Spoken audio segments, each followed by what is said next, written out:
Ladies and gentlemen, we are now live. Thank you very much, Nathan. Good evening, everyone. It is 7:01 p.m. on February 8th, 2021, and this is the regular meeting of the Silverton Board of Trustees. I hereby call this meeting to order. Clerk Freeze, if you could do the roll call, please. Trustee Barella? Here. Trustee Harper? Here. Trustee Weigert? Here. Trustee Bierma? Here. Trustee George? Here. Mayor Pro Tem Barney? Here. Mayor Furman? Here. Administrator Ryder, would you like to lead the Pledge of Allegiance? Yes.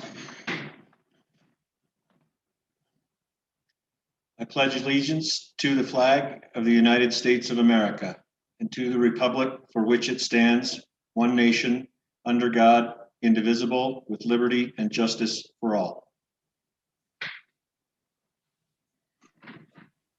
Thank you.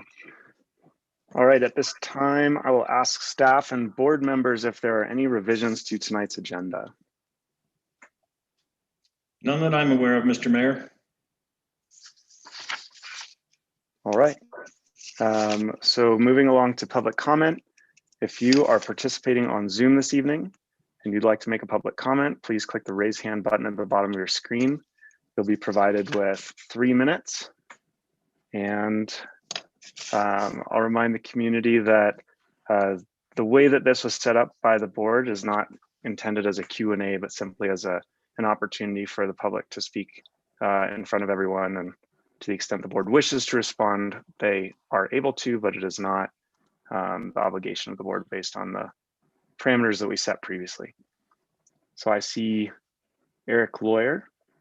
I will, Nathan, it doesn't look like I am a co-host, so if you could please promote Eric to speak, that would be great.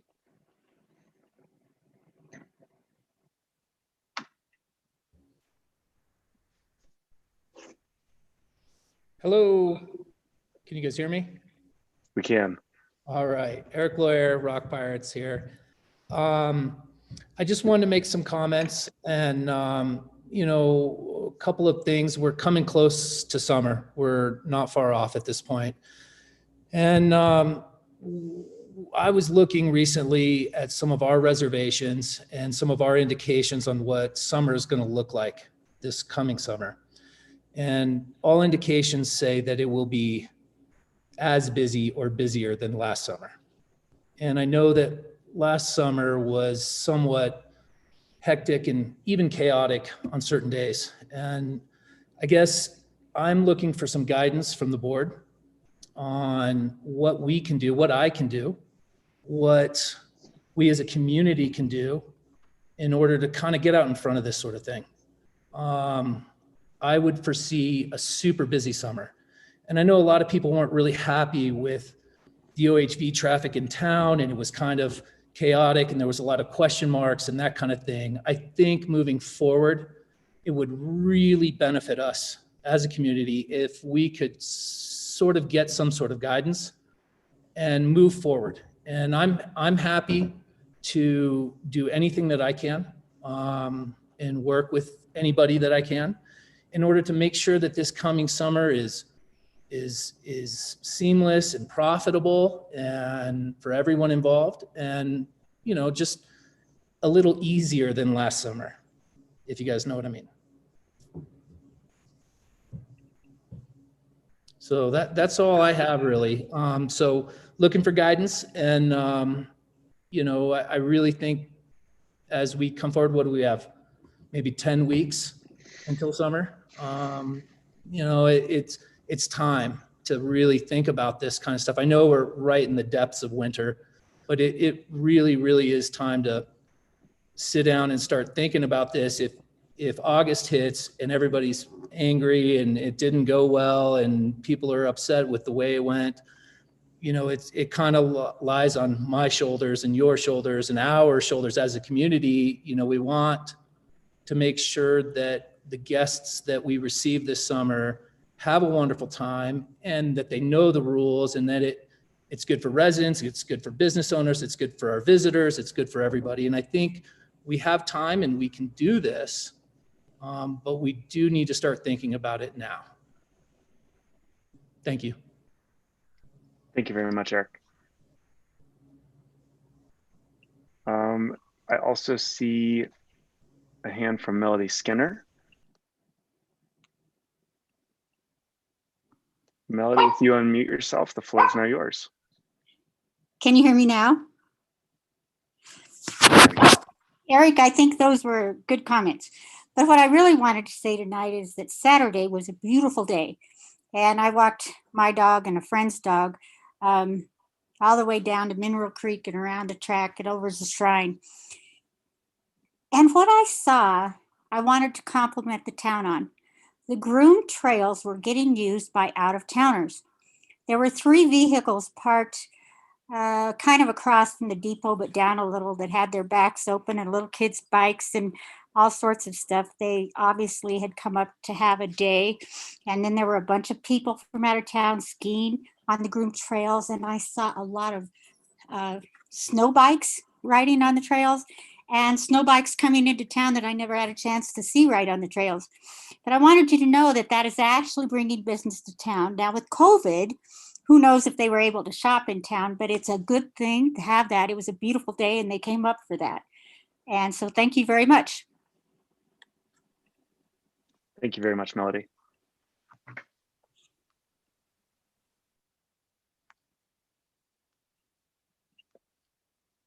I do not see any other hands raised at this time, so we will close our initial public comment and move along to presentations and proclamations.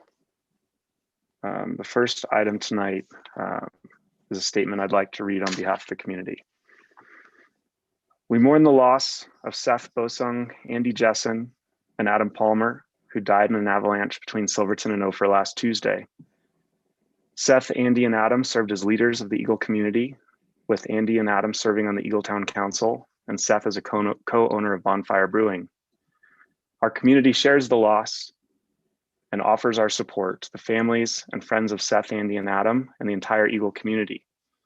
We also extend our thanks to the more than 30 rescuers involved in the incident, including members of the San Juan County Sheriff's Office, San Juan County Office of Emergency Management, San Juan County Search and Rescue, San Juan Silverton Ambulance, La Plata County Search and Rescue, Telluride Heli-Trax, and CAIC.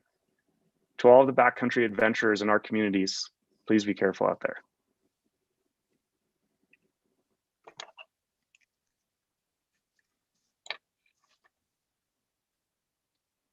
The next item on our agenda is a presentation by Heather Otter, who's joining us to bring us up to speed on CEDS and CDAP initiatives. Heather, thank you so much for joining us tonight. Hi, thank you, Shane and council members. My name is Heather Otter, and I am the project manager with Region 9 Economic Development District.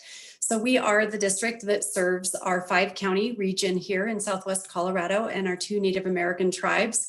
And we are currently in the process of updating our comprehensive economic development strategy. I call it CEDS for short. So when you hear the acronym, that's what it means. And I would like to offer some information on that tonight and I will provide the slides to Shane after the fact, and there will be some links in there to a couple of the things that I'm showing. So Shane, I'll share my screen. I'll just turn my video off then, as you asked, and you'll hear my voice as I present, but I will just, if you'll give me a second, I will pull up my presentation. Thank you.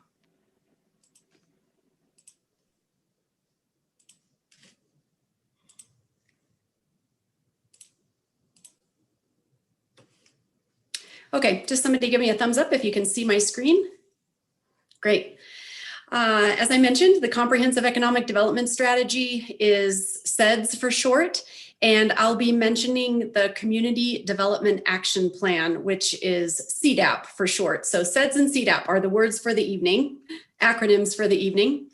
And the Comprehensive Economic Development Strategy is something that, when it's done effectively, it is a locally driven planning process that's facilitated by your economic development district at Region 9. And so it happens all over the state. Our state has about a dozen districts, and the districts cover a certain geography.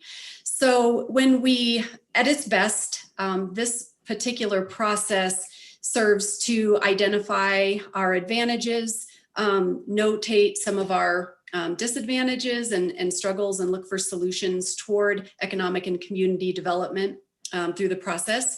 We like to commit to some measurable success. So when we identify priority projects and we mention outcomes, we like to have those be measurable. One of the most important things is it tells a story about who we are.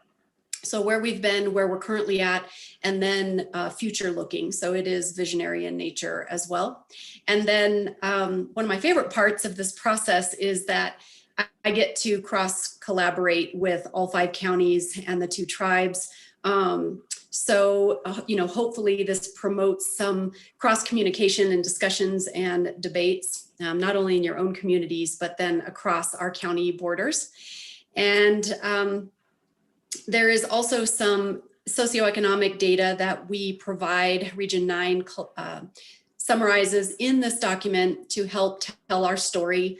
And so we have narrative portion, and then we have some data to supplement that. So again, at its best, this is what it does. And it's really a process that we go through, and then we publish a document that holds all 5 counties' information. So strategic goals, priority projects, and an outline of how we plan to get to those goals. One thing that I want to make really clear is that this is not a satellite document that is above and beyond or in addition to anything new. It's really a collective place for the plans and processes and goals that you already have in place through some of the plans in your community, such as your trails plan or your master plans that you already have in place.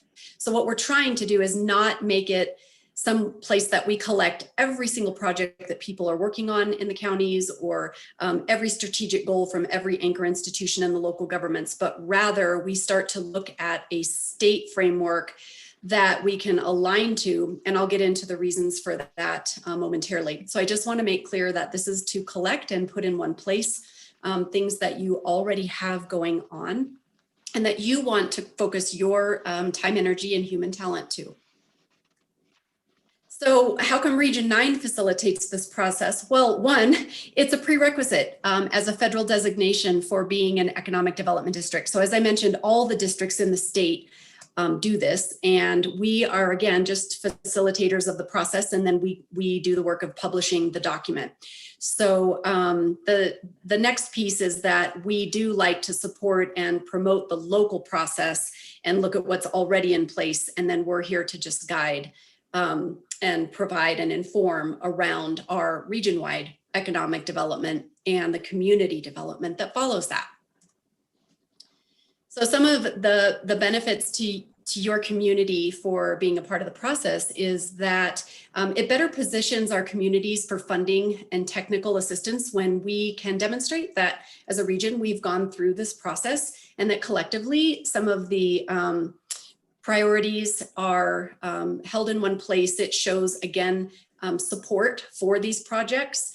The document as a whole, it goes through several drafts, but at the end of the day, it is reviewed and signed off by each county's Board of County Commissioners, not because they have any more or less control over what's in the document, but simply that in the region that the level of government is the one that signs off on it. We do need the local governments to sign off. So the county commissioners historically have been the ones to do that.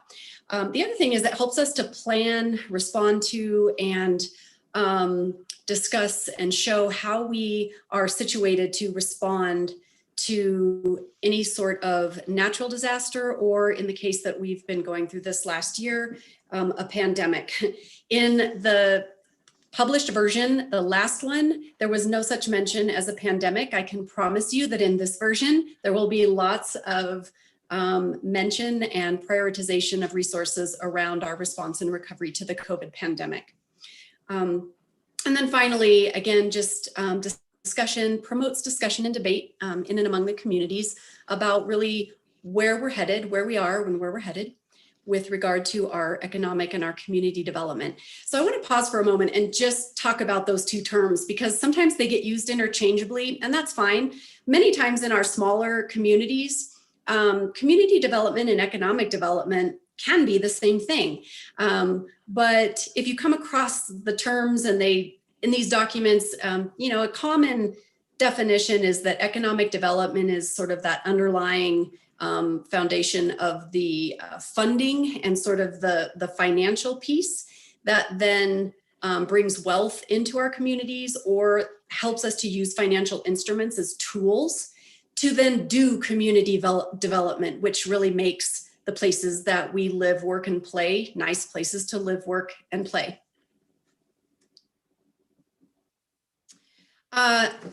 We work closely. We're sort of a hub between our state economic development and other offices and our local level and our community, local governments, businesses, and communities. And so I mentioned that there are a couple frameworks that I utilize and I refer to as we start to go through this process of updating our SEDS document. And I rely on the 4 offices that are listed here: the Colorado Resiliency Office, our Department of Labor and Employment, or DOLA, commonly used by us, and then the Office of Economic Development and International Trade, or OEDIT.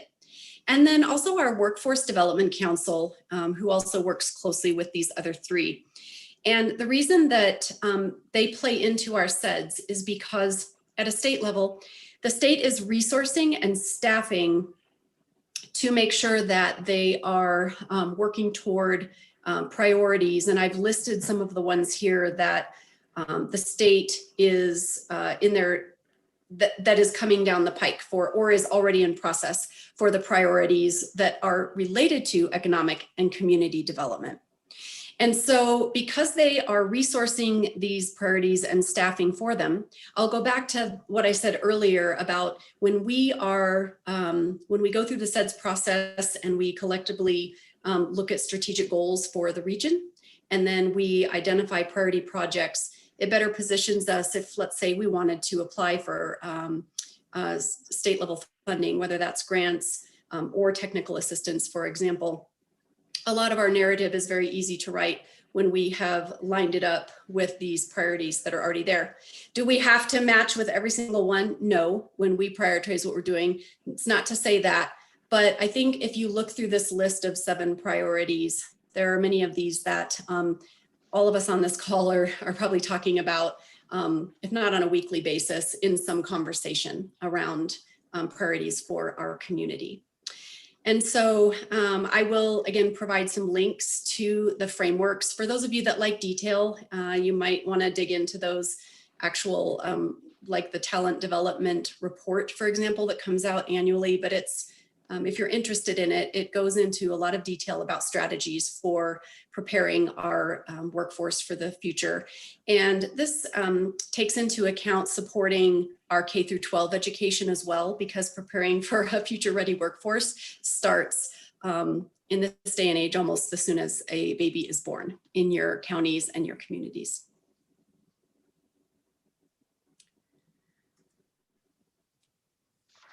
The SEDS document, when it's finally published, you'll know, I'll show you an example here in a couple slides, but it's broken up into 4 main sections. And again, this is the storytelling piece, or the data and the narrative behind our communities. It includes a SWOT analysis, so strengths, weaknesses, opportunities, and threats.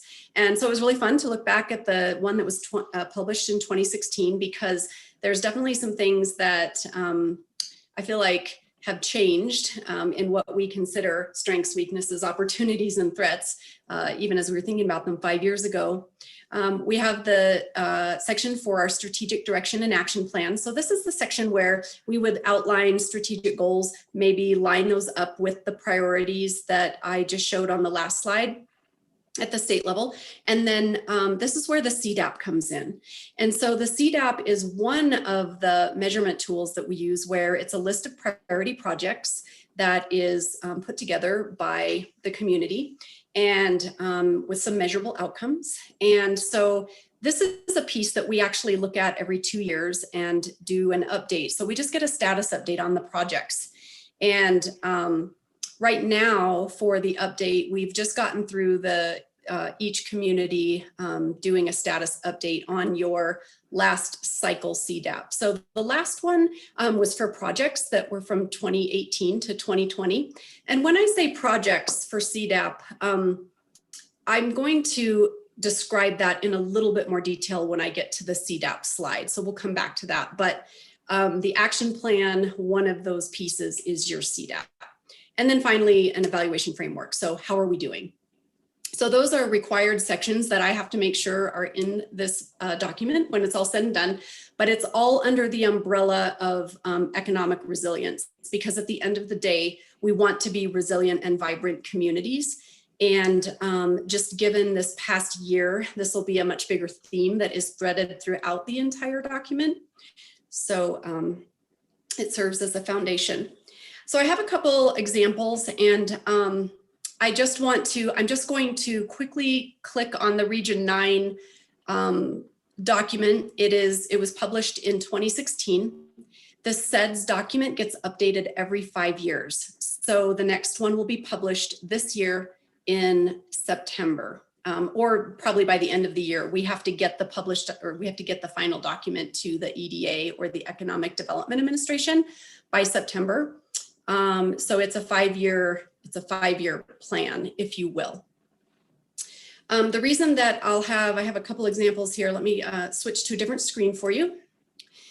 And again, I will provide links to these so that you can check them out if you like, but Region 9's, it's available on Region 9's website. And if you need something to help you get to sleep, this is a 264-page document, so have at it. I will put the page number where San Juan County begins, but it's page 198. And again, I would just say that you'll see the sections that it's broken into. But if you're interested, it's full of really great information. And many of the people in your community have used this. They refer to this document when they have applied for grants, or they need to make a business case for something. It's full of great socioeconomic data all about your community and your area. And so on page 198 is where this starts. And I won't scroll through, but you may want to take a look. If you haven't seen a SEDS before, or your SEDS, it is worth a look. All right, and then this is a PDF. It's simple enough. There is another product, and I'm showing you from the Land and Sky region in North Carolina. And I'm hoping that this is changing screens for you. Do you see some orange dots blinking right now? I just want to make sure that we're all looking at the same thing. Okay, great. So what they decided to do was they took this a step further, and while it is an online tool, instead of being a flat PDF document, they've actually used the ArcGIS story map feature. A lot of our planning departments use ArcGIS, and they have a scrollable SEDS document that is just a little different than a flat document. So if you're just interested in seeing how these have come along, I always like to point this out, because if you are or have been a part of strategic planning, you may know that back in the day, and even sometimes today, it gets printed out, it gets put in one of those big fat binders, the really big ones. You stick it on a shelf, and then you might look at it once a year, kind of a thing, if that, and they gather dust.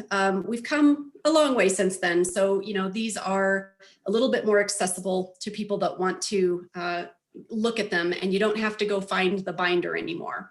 So this is just one that is kind of interesting to look at, to see how they've done it. I would point your attention up to the top of the screen. They have tabs, and again, those required sections that are part of the SEDS, they have just made into these tabs. So you can quickly get to each required section of their SEDS through this method. All right, and then finishing up, take you back Just one moment.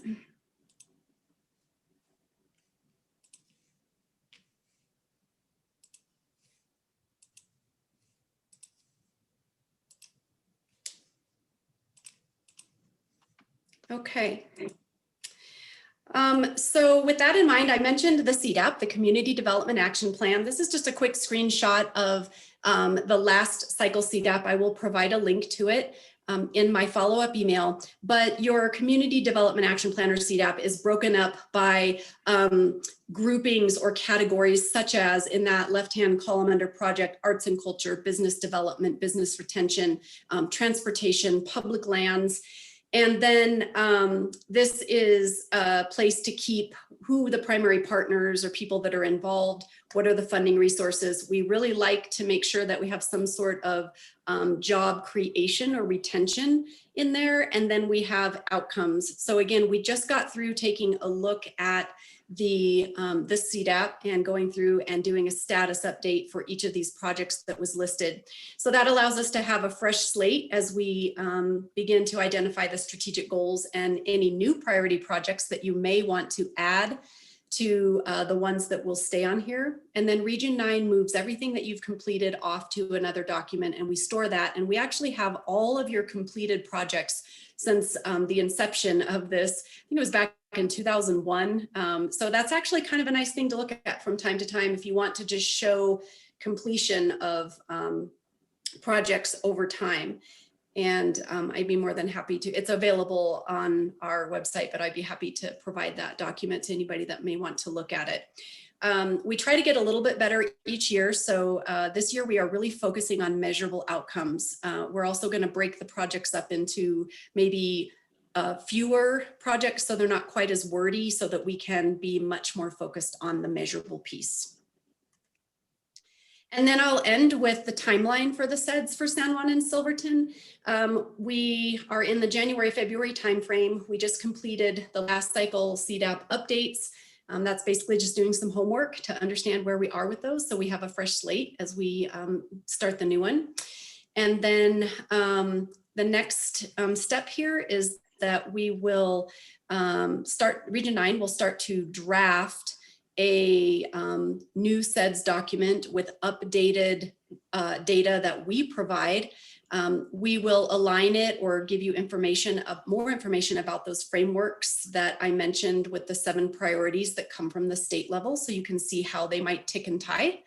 And then we have been talking with community builders, just so that you guys know, we like to keep it efficient and we don't like doubling up your meetings. A lot of the visioning work that community builders is doing dovetails so nicely with the SEDS process. So Region 9 is in touch with the folks there, and we want to partner on that as much as possible for the benefit of again, not duplicating work.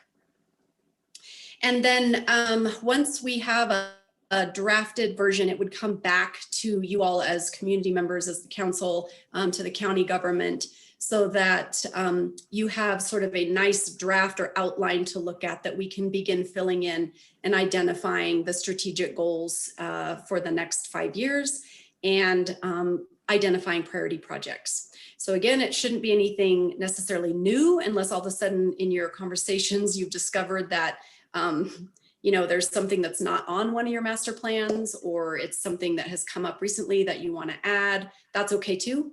But we're not trying to recreate the wheel here. We're just trying to support what you already have going on and put it in one place collectively and publish it so that you can, you know, grab it on the website and use it for your planning processes. All right. Any questions or anything I can clarify? I always like to say, I know exactly what I mean when I'm saying it. I don't pretend that it landed for you the way, you know, I just want to make sure that everything felt somewhat clear, and knowing that I will send this out to you, and you can always reach out if you have questions after the fact. Well, Heather, thank you so much. That was a lot of information, and our community definitely appreciates all of the work that you're doing. It's awesome to see all that organized. Trustees, any questions from the presentation or thoughts?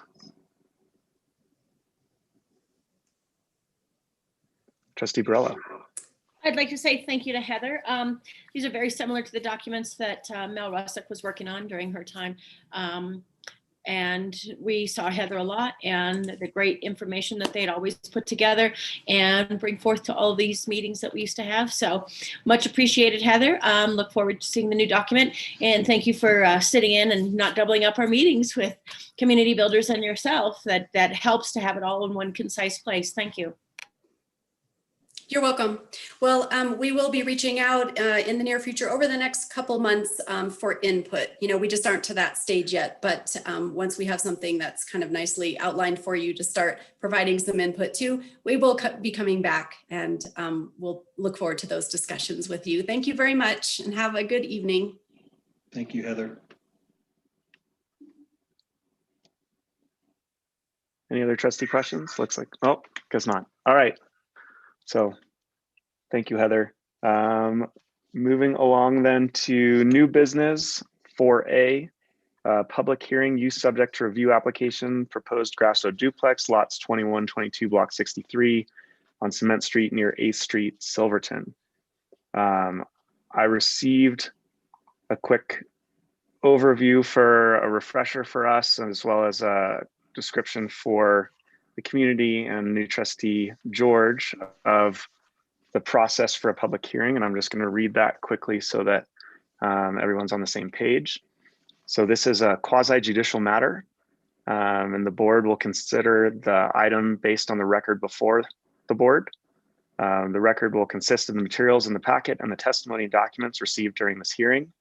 And the procedure to be followed is first, the town staff will present the information in the packet and the application, and then the applicant will have an opportunity to present. The board will then have an opportunity to ask questions of the applicant and staff. Then there'll be a public comment period. Following the public comment period, any additional board questions for applicant and town staff can be included. Then we will close public comment. Following that, we will have a board discussion. And once the discussion is concluded, we'll consider a motion. So with that, I'll hand it off to the town to present the materials in the packet. And I will ask Lisa Adair to give an overview. This is a duplex project. It doesn't quite fit existing code. However, it has been reviewed by the Planning Commission, who is recommending approval of the project with conditions, as is Director Adair.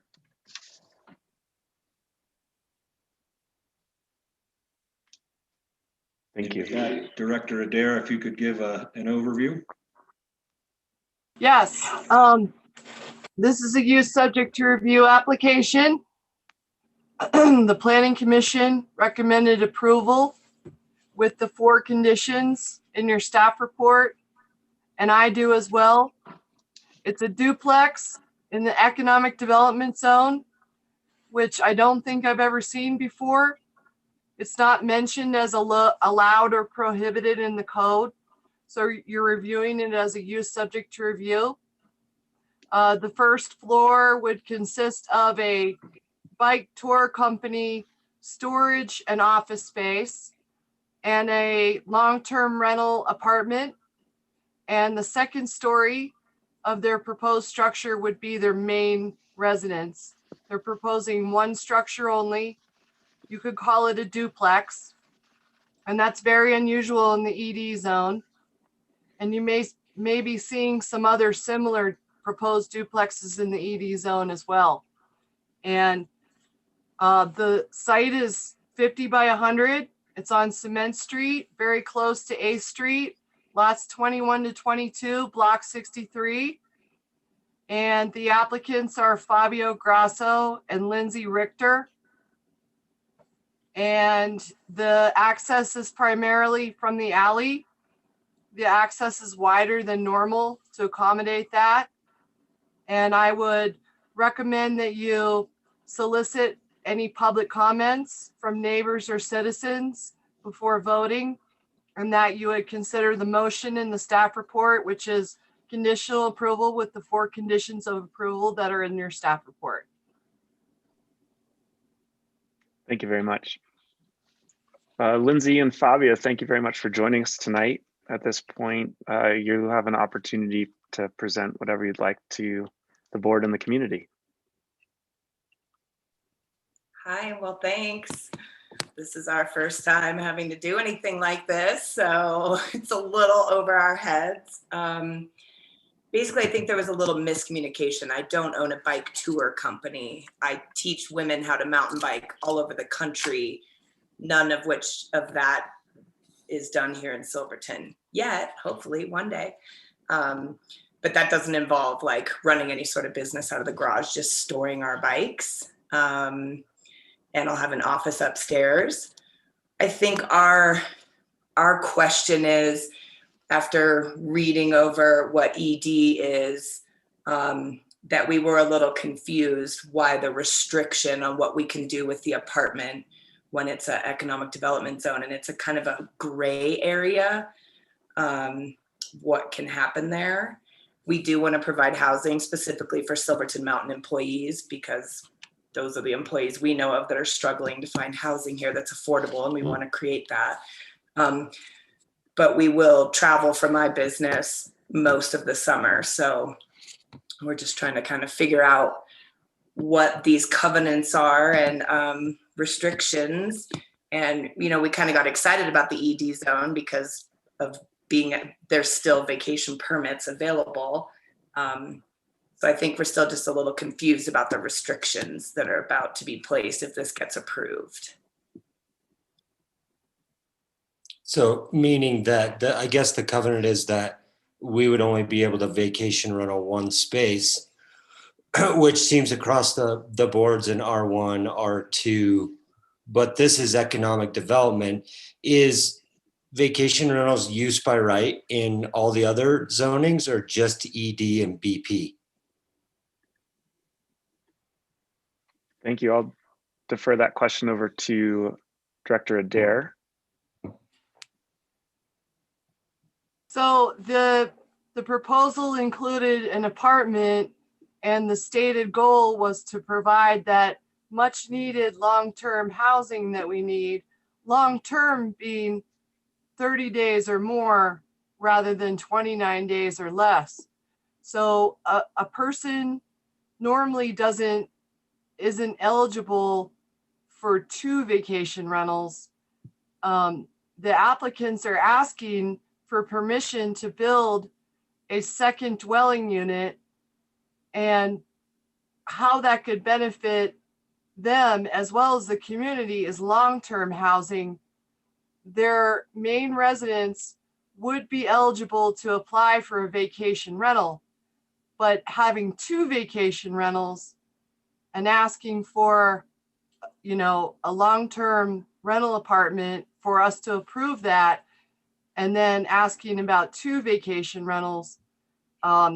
What the Planning Commission and I came up with was the condition of approval in your staff report. The main residents would be eligible for a vacation rental like anyone else. However, the secondary dwelling unit that you're considering tonight, a good reason to consider approving that is as a long-term rental apartment. That means rental lease length of 30 days or more, rather than having 2 vacation rentals. So if you approve this as written, Fabio and Lindsay, the applicants, they could apply to have a vacation rental in their main residence, but the long-term rental apartment downstairs would be 30-day or longer lease. So I guess my question is, the economic development means you would be able to run a business. So we're not saying that we would want 2 vacation rentals. I know this meeting has nothing to do with that because you need a CO before you can even do that. But just say, for instance, I wanted to live in the bottom space and, you know, rent the upper space, or vice versa. Not saying I want a vacation rental both spaces at one time.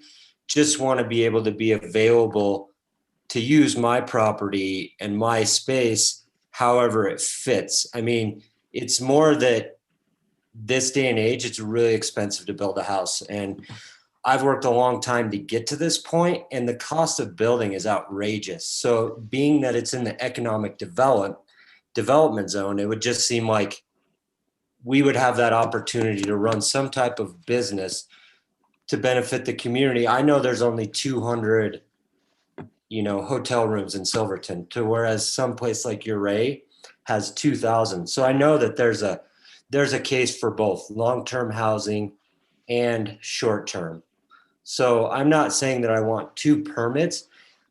I just don't really want a covenant saying that I can only do one or the other if, times are hard and I need to help subsidize that mortgage. I just want the opportunity to be able to live in one space or the other space, or have family come. I mean, it is a full-time residence. I'm not going to be vacation rentaling that thing full-time. It's just to help pay for the mortgage. So that's my question. Could I ask a quick clarifying question? So Fabio, is your request to be able to have either one be a short term as long as the other is a long term, and you just don't want to identify one as only being long term and one as only being short term, or are you asking if both could be short term? Yes. I just don't want to be able to, sorry, ask that again, Shane. Sorry. So option A, you just don't want to designate one of the two only as long-term and the other as short-term. You'd like them to be one or the other, but you're not asking for us to consider that both be available for short-term at the same time. Exactly. Okay. And so the only clarification you're asking for in terms of the conditional approval is that we don't specifically designate one of the 2 units as a long-term only, but you're okay with the restriction that if one is a short-term, the other will be a long-term. Yes. Yes. Does anyone on the Planning Commission or Director Dare want to weigh in on that relative to it meeting the concerns that led to the conditional approval as written?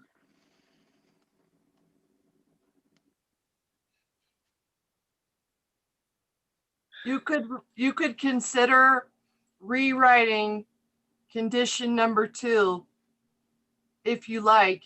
You could leave it as is, or you could consider rewriting it so that the property is only eligible to apply for up to 1 vacation rental. Which I would also add would then comply with our vacation rental ordinance, which only allows 1 vacation rental per person. Can I ask a question to the town? As a practical matter, wouldn't they have to designate one as a vacation rental when they apply for the permit? And wouldn't it be pretty challenging? I mean, we don't have to covenant to restrict it, but once they get 1 for 1 unit, wouldn't it be pretty hard to swap it to the other unit at a later date, just based on how the vacation rental application works today? Yes, exactly. And that's why the building inspector and I worked on this and came up with condition number 2 as written, and the Planning Commission adopted it as written. There was a little bit of discussion about it, and you're considering yes or no on allowing someone to do a second dwelling unit.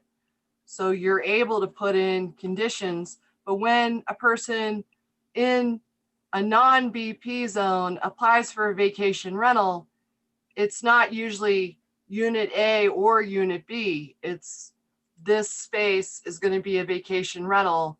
It's not usually one or the other of 2 adjacent units, because the building inspector needs to inspect it, needs to meet all codes.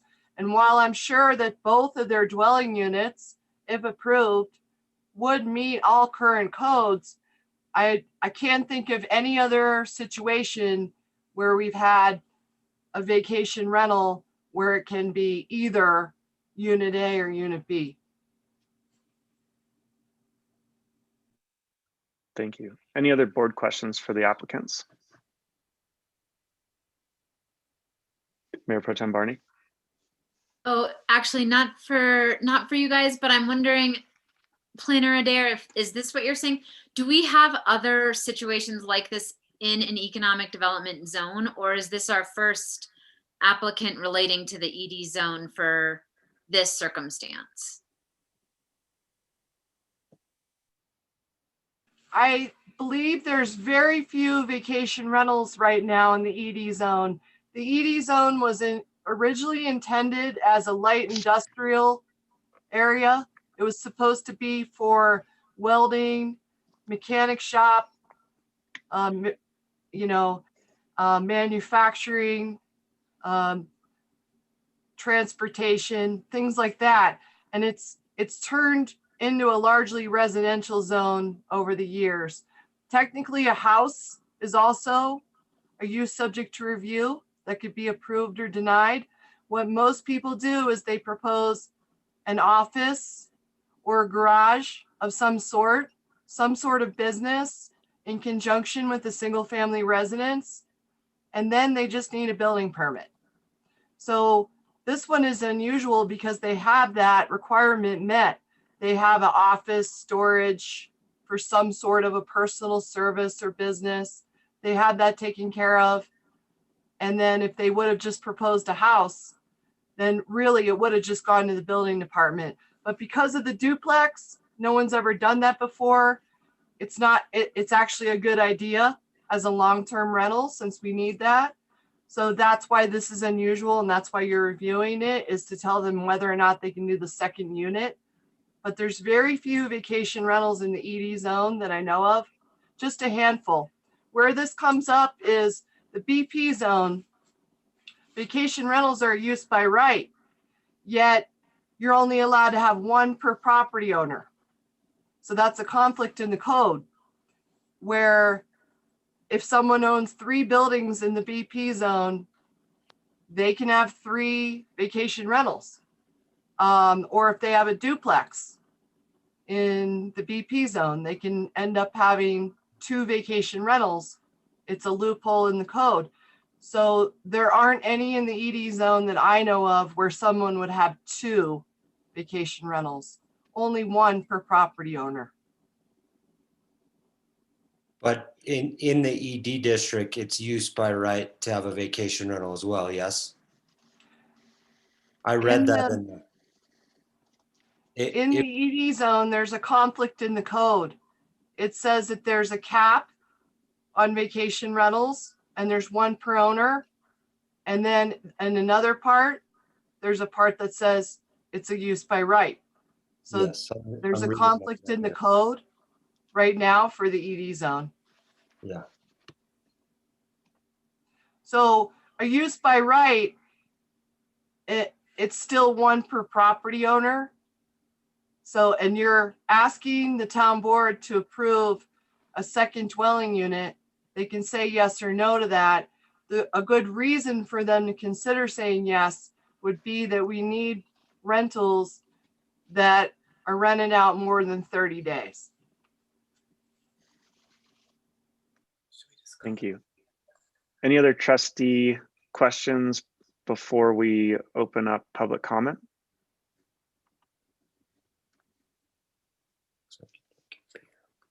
All right, at this time, we're going to open up public comment.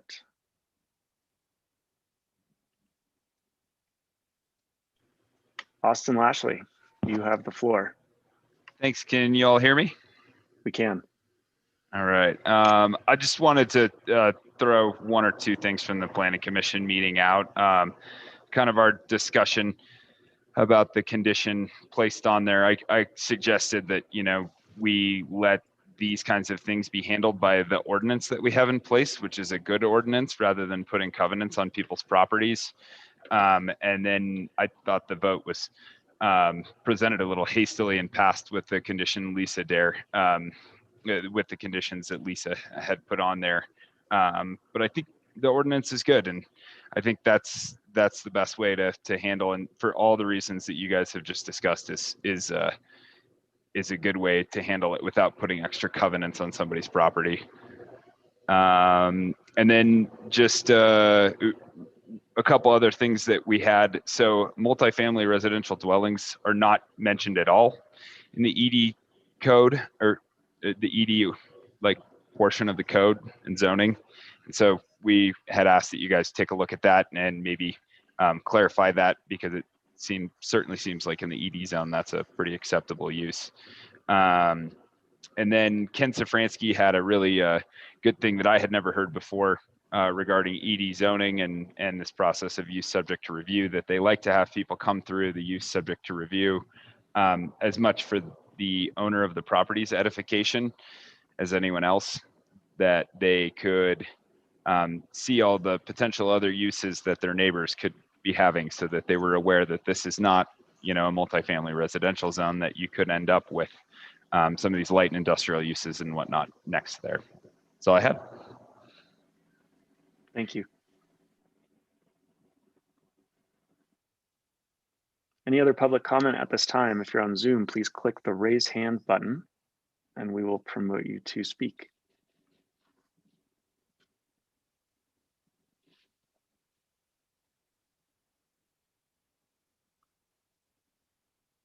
Seeing none, we will now officially close public comment. Any additional board questions for the applicant or staff? Trustee Barella? I kind of have one for potential homeowners. So based on what Mr. Lashley just said, you also realize that potentially everything around you could become light industrial. And so the ability for you to have, say, kind of a quiet neighborhood or something like that kind of goes away. Is that, I guess, in any way a factor on why you're building this, because you want the light industrial around you? Or so that way it's not like a quiet neighborhood. So if you do have a VRBO, it's not quite as noticed. I mean, I'm trying to just kind of understand where you're coming from, wanting the need to have two locations in the same space as rentals. Is it your desire to move here, or is it not? I mean, because kind of feeling out where you're coming from in all of this makes it a little easier to understand the need for the vacation rental. And, we need the housing supply for the rentals, the bottom apartment. So if you could answer me that, I mean, hopefully it's a little convoluted. I know it's hard to follow because I've had a hard time quite examining everything going on here. Thank you. Yeah, so I mean, we realize we're right next to an RV park along with an OHV route. And on the train And tracks. near the train tracks. I mean, I've spent 18 winters here, so I've worked. Live here. Yeah, I've lived here for a long time. I don't spend summers here because work takes me elsewhere, but I've been trying to buy a place for a long time, and it's taken me this long to get to this point. So we know that it's an ED district. I read through all of that zoning prior to, when it got sold, the way it was listed under residential. And then maybe a day prior to us closing, we figured out that it was actually in the economic development zone. And I was like, whoa. It was multifamily when we signed the papers. And that's the way it's listed. But regardless, I think ED actually benefits what we want to do better overall. So, I mean, we realize that, but I think that most of the people that are buying up lots there are going to be building houses, just because there's not a lot of buildable space in Silverton, as you guys know, right?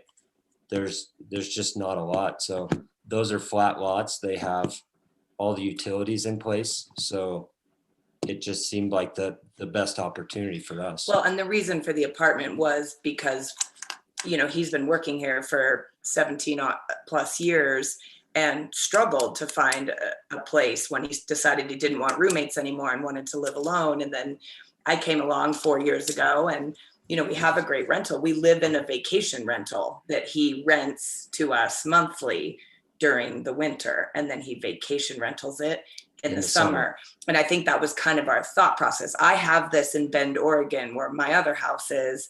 I have an apartment under my house, 3 bedrooms upstairs, and my entire house is an Airbnb. and I only rent it as an Airbnb when I'm traveling because I want to keep it open for myself.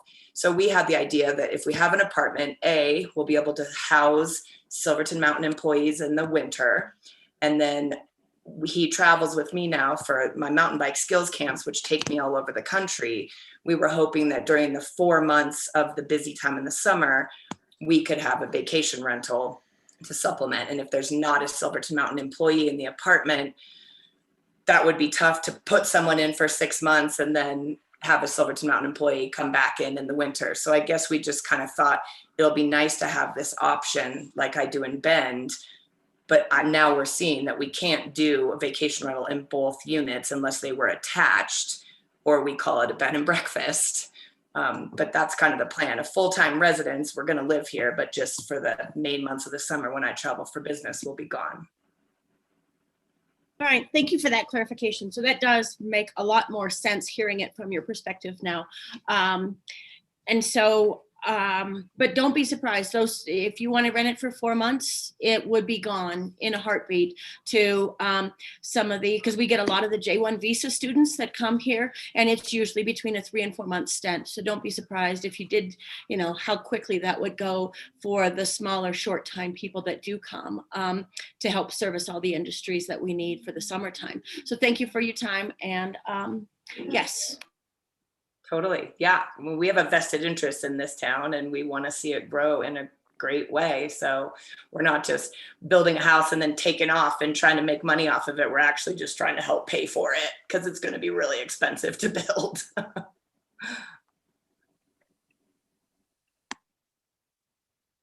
Thank you. Any other trustee discussion?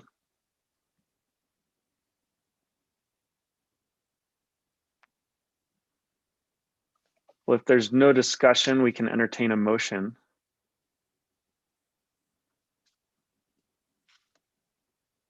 I guess I'll just make one statement real quick based on the clarification asked before. I don't feel the need for them to specify which unit is the long-term and the short-term today, knowing that they can only designate one. So I would ask, or my suggestion to the board would be to motion allowing them to choose which is which and not have the conditional approval designate one or the other tonight.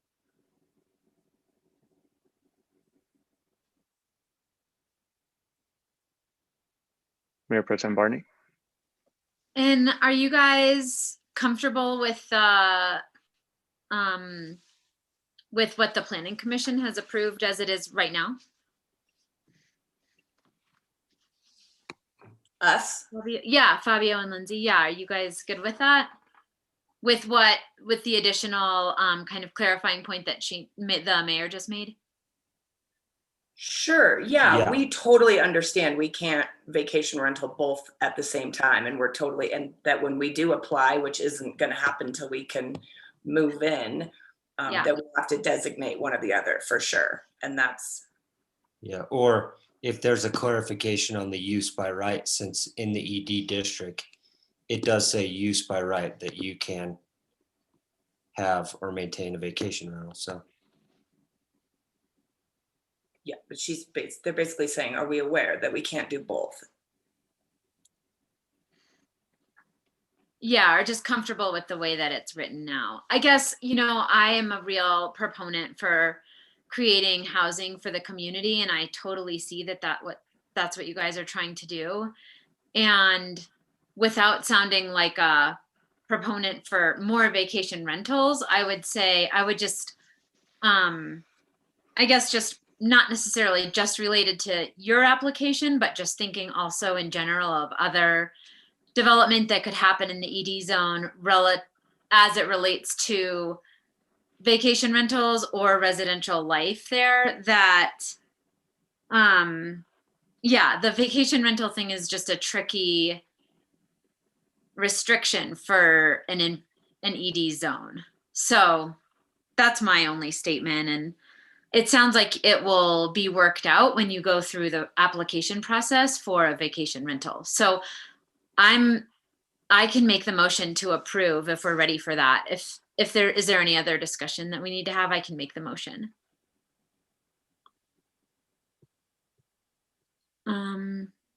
Okay. So I'll make the motion to approve the use subject to review application, Grasso duplex, lots 21, 22, block 63 on Cement Street. Second.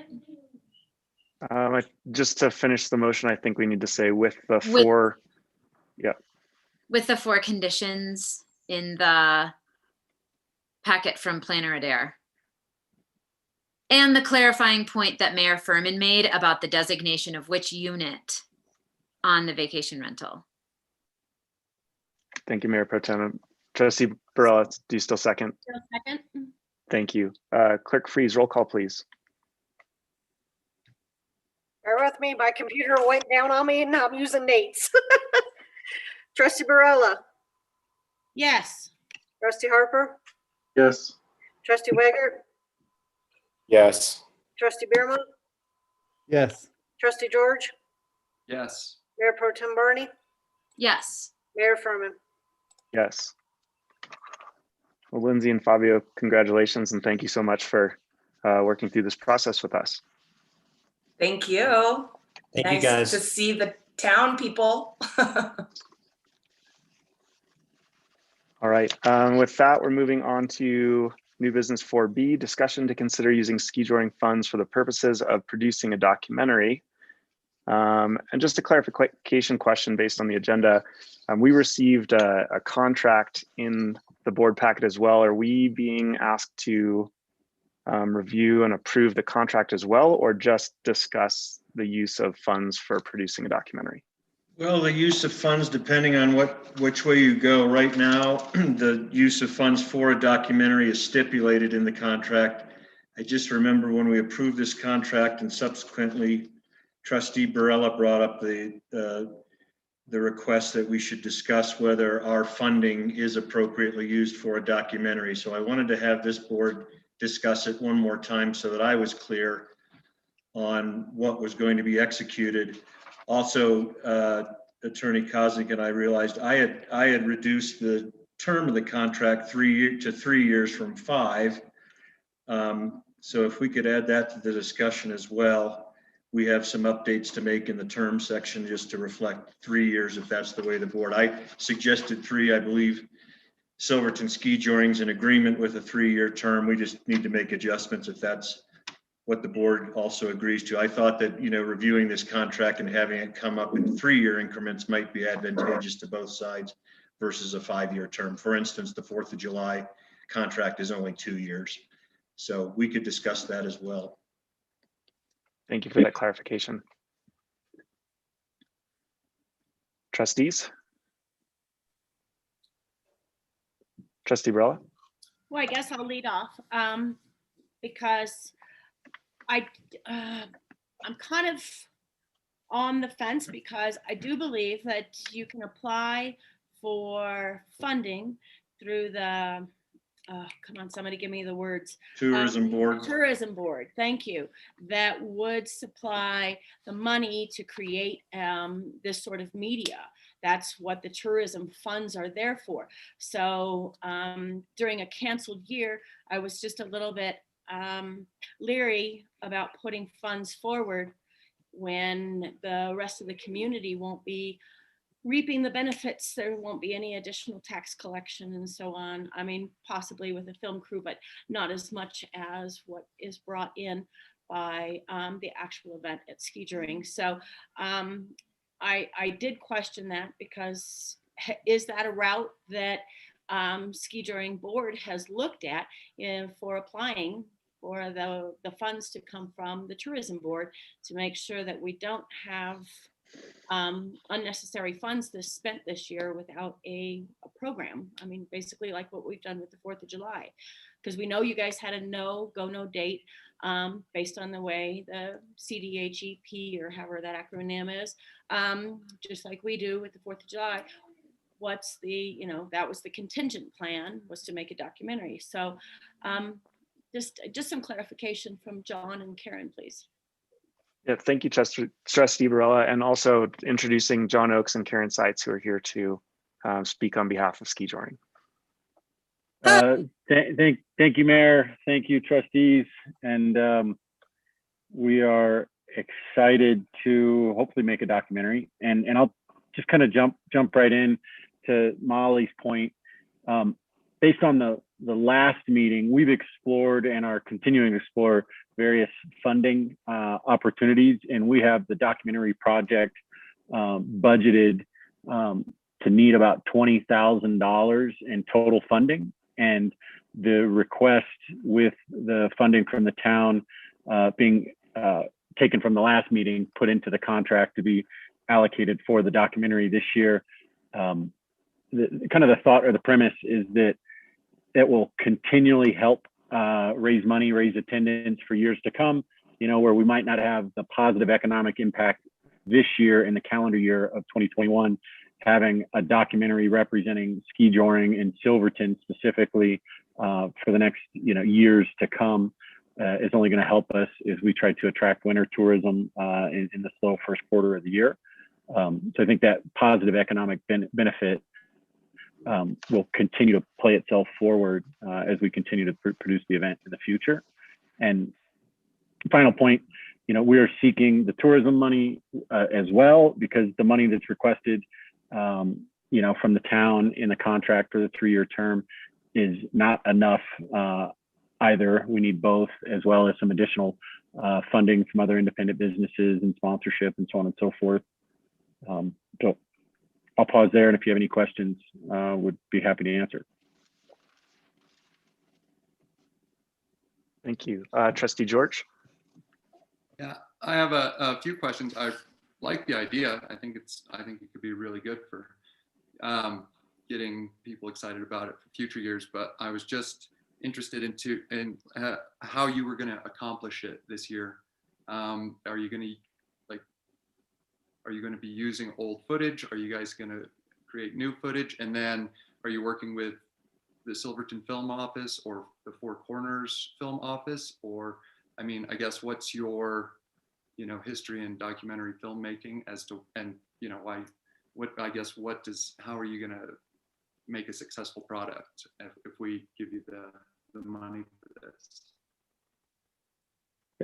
Thank you, Trustee George. I guess there was a little confusion after the last meeting, and I don't have the calendar date. I thought that the trustees had already voted to approve, and our action following the last meeting was drafting an agreement and a contract. And so we've already, you know, had started the process of doing the research for the documentary and things of that nature. And then a couple of weeks ago, I felt like we're kind of thrown. I was surprised in the sense that we thought the money was already voted and approved through your last meeting. So we're supposed to start filming, and this will answer your other question. We have the intention, you know, this month, in the month of February, to bring a few horses to town, a few different people to town, film at some of the various local businesses, to interview some of the people that have participated in ski joring over the last decade in Silverton.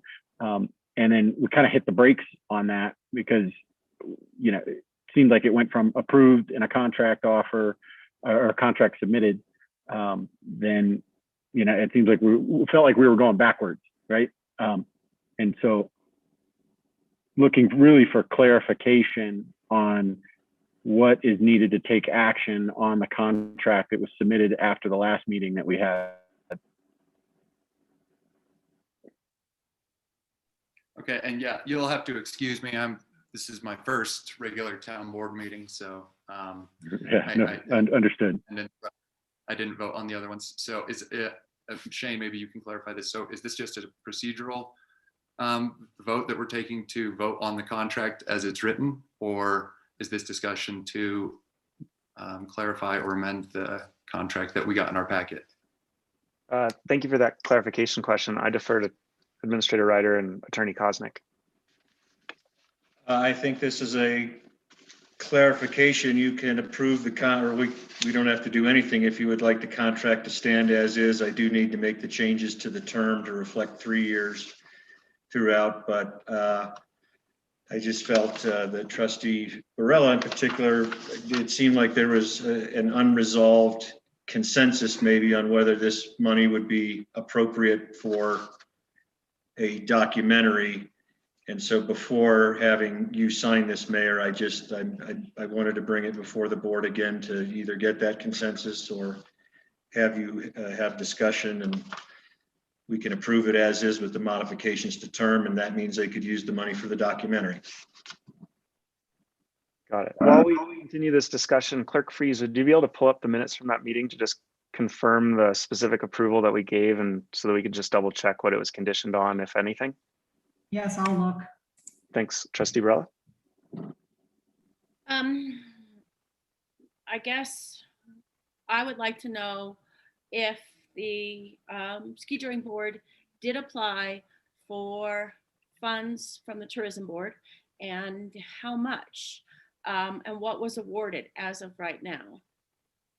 Molly, Karen here. It was 10,000 we were awarded, but when we canceled the event, we're still going back and forth with the tourism board. We have to present them a scope, and only one person responded to Willie. So we're still kind of waiting in limbo, but it would have been 10,000. Okay, so that is an extreme, I think that's the largest probably award that the tourism board has ever given to any local event. So congratulations on getting that, but obviously the event has to happen. And I guess my biggest issue is that everything else is contingent on something happening. The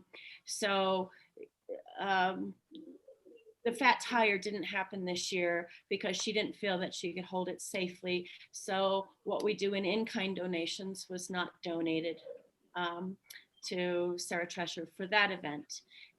So I think it's a symbiotic relationship between the actual event going off and the town giving up, town time, town services, and town money. And that might be only my opinion, but I really think that I think that's why we were asking for a contract at the previous meeting, wanting to see that the intention of the ski touring board going forward to make sure that they sealed that deal with the town. You always got $5,000 a year for an event. But I wasn't aware that we actually voted to give the $5,000. I thought we were asking for a contract to be presented for us to vote on, to make sure that we knew, because it's the people's money. It's not our money. I mean, I gladly donate every single year as a personal business, but this is the people's money that we have to be careful with. I mean, I was put through the ringer for the 4th of July Association, make sure we had everything down. We have a no date. And once that date hits, the 4th of July Association, if we don't have any event, we get no money from the town. We are saving them the taxpayers' money. So I guess I just wanted to make sure that every event is kind of given the same sort of consideration. So I don't know if Kelly has had a chance to go back and look at that yet or not. And maybe it was just me that was confused. Maybe we did vote on it, but that's why I was asking for clarification and wanting to see the contract. Thank you. I definitely stand the right to be confused. So I'm curious to know if you guys took action on it or not. And I apologize not understanding the proceeding. Clerk Freeze, it would be the October 26th meeting minutes that we're looking for, if that helps. That helps a lot. Yeah, and I've got it. We actually had a work session on it as well. And the minutes read that Trustee Lashley inquired as to how the $5,000 town funding helped ski touring. John Oakes reported that this would significantly help fill the gap of funding for operational setup and for 2021, a possible documentary. The board indicated its continued support for the event by a unanimous show of hands. And so I'm afraid maybe that's where we just didn't finish the thought on whether the event included a documentary or not, in my mind, and why I brought it before you one last time. So from the October 26th minutes, it said you guys tabled the discussion on consideration of the $5,000. And we did that to have ski touring 4th of July in Baker's Park come before the board in a work session format, just to more fully describe how they would use our funding and why they needed it and so forth. And that was accomplished on November 30th.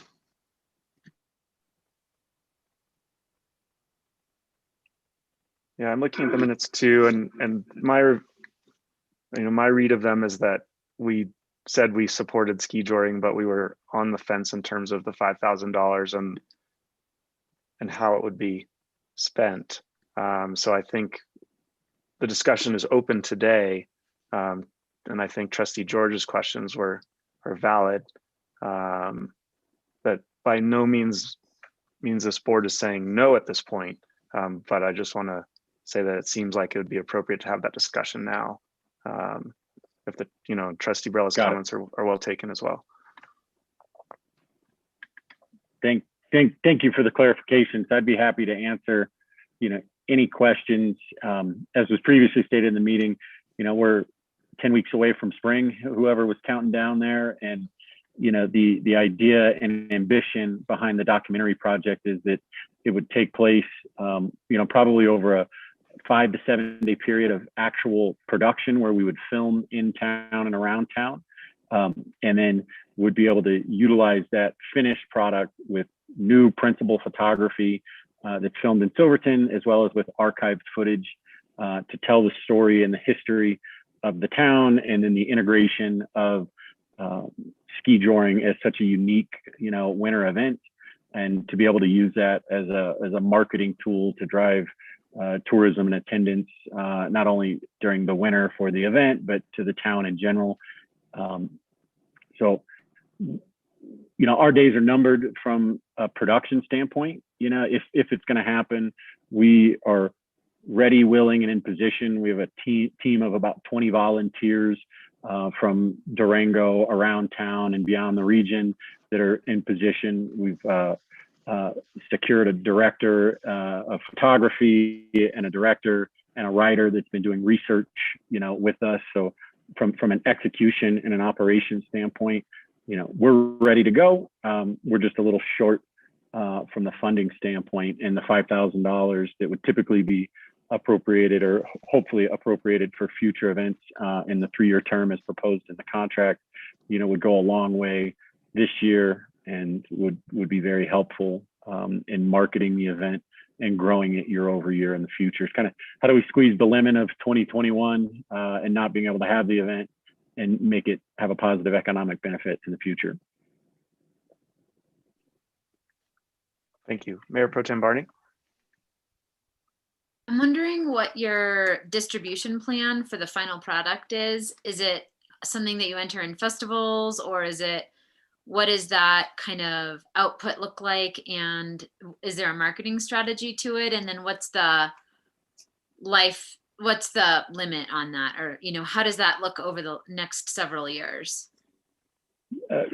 Great question. There's a couple answers to that. Without the product being finished, it's not completely possible for us to shop, but the idea would be to place it with some of the prominent, OTT platforms, whether it be, Netflix or Hulu or something, so it lives kind of in legacy for years to come.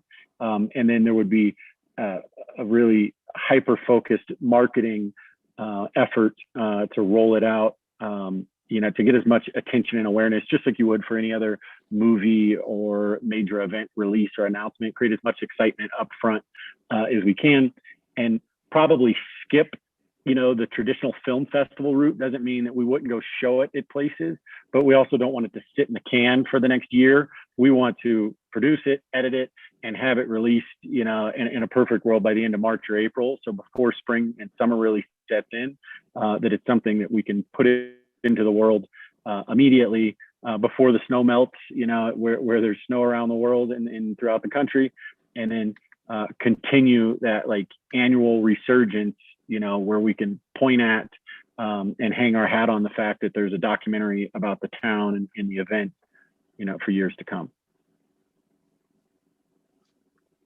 So I think it sounds like an awesome idea, but I'm struggling a little bit, because I think for us to make a responsible decision, we have to look at this, one, as almost like investors in a film production, which I don't really have a basis for analyzing, as well as understanding the marketing benefit of investing in the film production with respect to how that comes back to benefit the town, and whether or not, you know, that $5,000 spend to contribute to the film production would be better or more effective than, you know, allocating, say, like $10,000 to ski joring in 2022, or some other use of the funds. So it sounds like a really good idea. I just don't know how to frame that decision from the perspective of, you know, spending the town's money. And I guess I'd look to perhaps staff, or I guess staff, to help direct us there. I did see a couple other trustee hands, so we can just layer on questions on top of that one if helpful. Trustee Birma and then Trustee George. Yeah, you kind of hit some of my questions too. Of, you know, I think to make an educated decision on this, I need more background information on the director of photography and the production company, just to see the other work they've done. Because yeah, it does feel like we're investing in a video project, which I think could be a really cool idea and be really beneficial. My other question too is, like, what, I guess, use to rights would the town have to the film when it is completed? Could we use it for marketing within the town? Could we screen it in town? I guess kind of along those lines. Absolutely. We would want to host, you know, screenings in town and really make as much excitement around the release of the documentary as possible. But we have to have a documentary to do that, right? Trustee George. Yeah, my question is, what happens if we decide to give you $5,000, but you don't get the $10,000 from the tourism board? Is your documentary then sort of dead in the water, or what sort of agency, or is the $5,000 from us? Would you still be able to get a product out, but it wouldn't be as good, or do you need $20,000 and it won't go through without that amount? From a production, great question. From a production standpoint, the $5,000, as it's outlined in the contract, would allow us to use the money for actual production. The tourism money, as I understand it, most of it is for advertising and marketing. So the promotion and publicity and the way that some of those funds. So the $5,000 from the town really, I think, is the key point of difference of actually starting production in a couple of weeks, or it's just the project being dead in the water and not happening.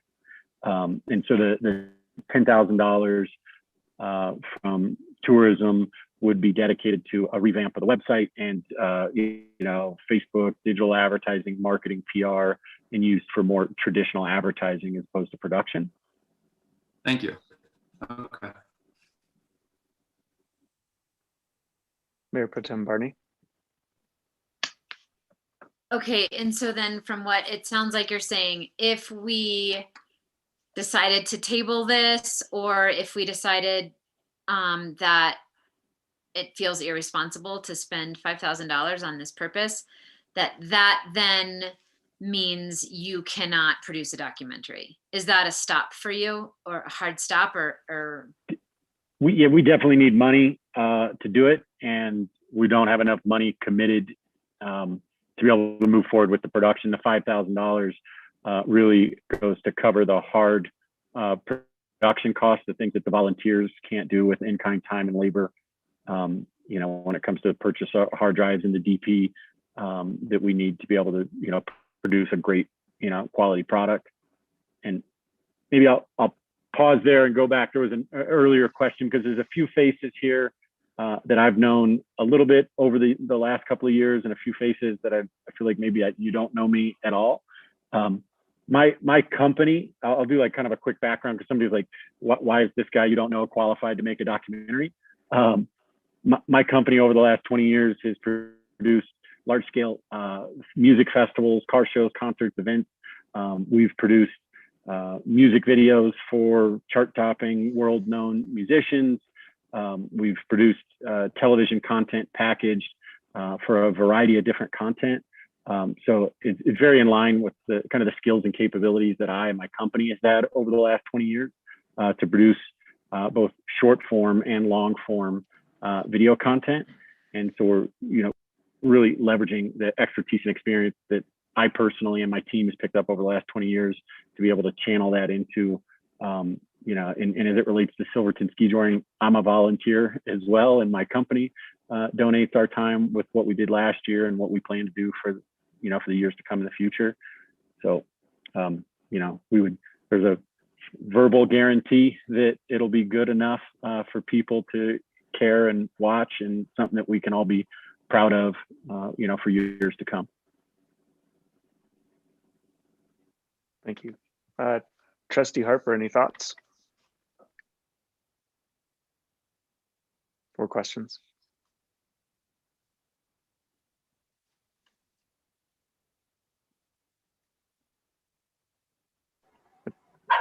I was saying, I was trying to mute myself. I apologize. I do not have any thoughts or questions at this time. I am recusing myself from this conversation because I am on the board of ski joring.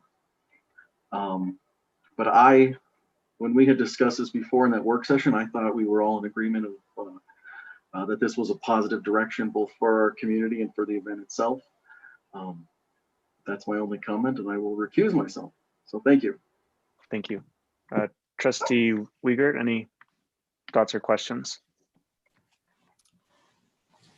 Yeah, I guess I'm the only one who actually sees this as a real investment in the community. For me, I like to put my money where I know things work.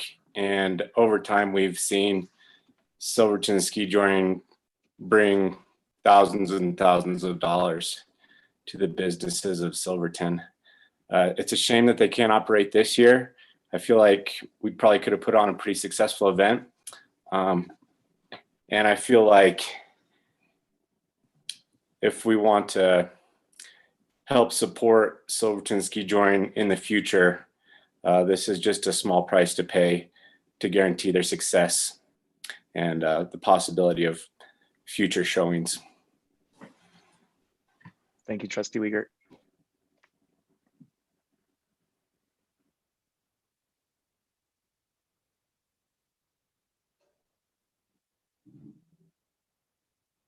I think I'm still struggling just a little bit because ski joring, absolutely. The money that the town puts towards that has a real return. There's a history of it. It's an awesome event. It's good for the town.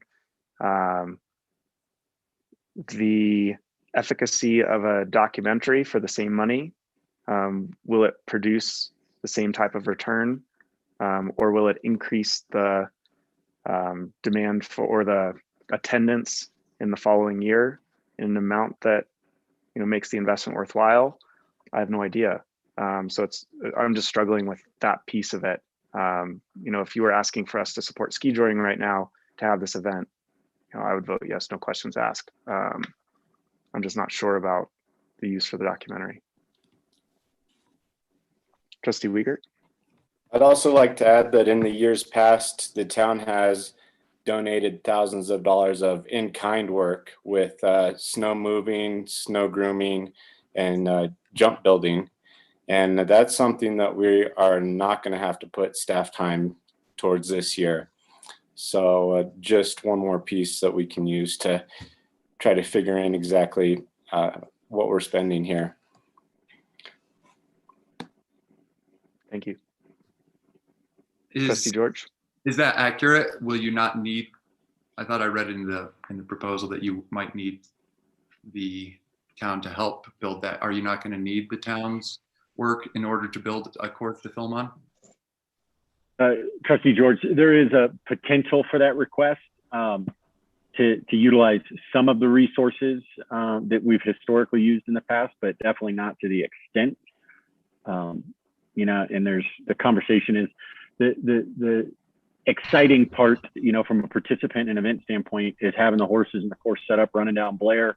And when we film for the documentary, we would definitely like to have, the visuals and aesthetics of the town and not just be out on the, filming on the train lot or something, with the beautiful background, but not the buildings and the businesses, to mix of both.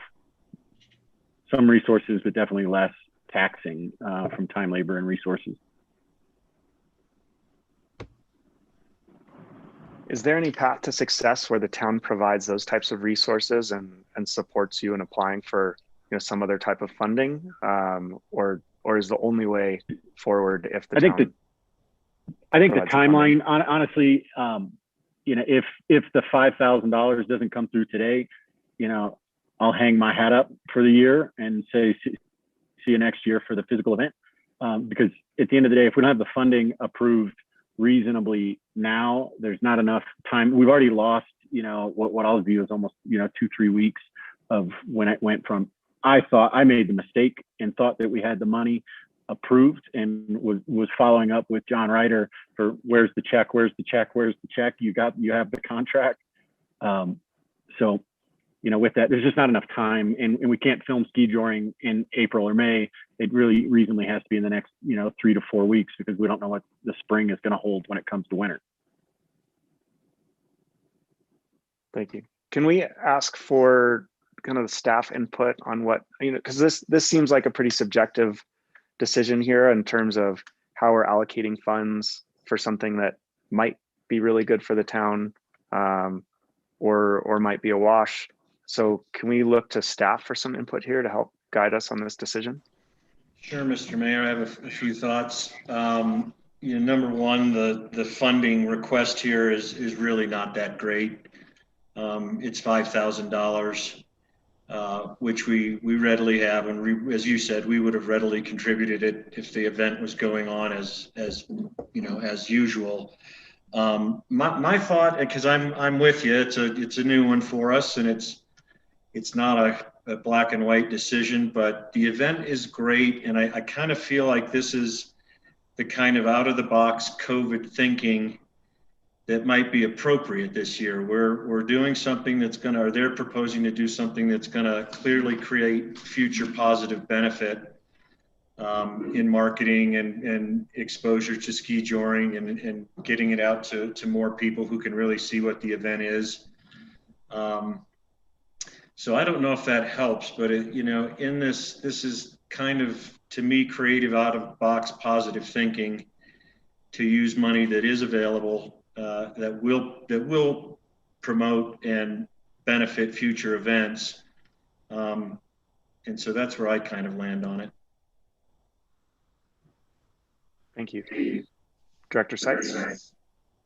Yeah, I just wanted to add, Trustee Uyghur brought up the in-kind expenses, and I've run numbers on the in-kind expenses in the past, and about the minimum that we've ever spent, which is on a high snow year, is about $5,000 in labor, fuel, and equipment, but up to $10,000 on a low snow year where we have to haul a lot of snow.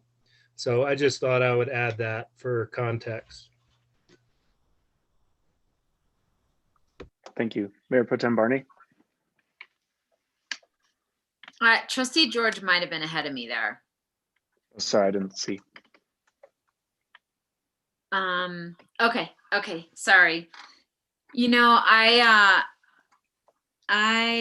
have a historical relationship with ski joring, and I think everyone agrees that it's a great event. I actually got a text today from somebody asking if it was happening or what the deal is with it, and I do really want to show our support, and I feel like you anticipated that support, and I don't want our relationship with ski joring to be soured or I don't know, kind of messed up because of a confusion at one of our meetings. And so I am inclined to support you guys. I just think that the awkwardness for me, along with some of the concerns that we've heard tonight, is a little bit like it's not necessarily a position that I would seek in the future. So like if all canceled events were now asking for, their money so that we could film a documentary about the fact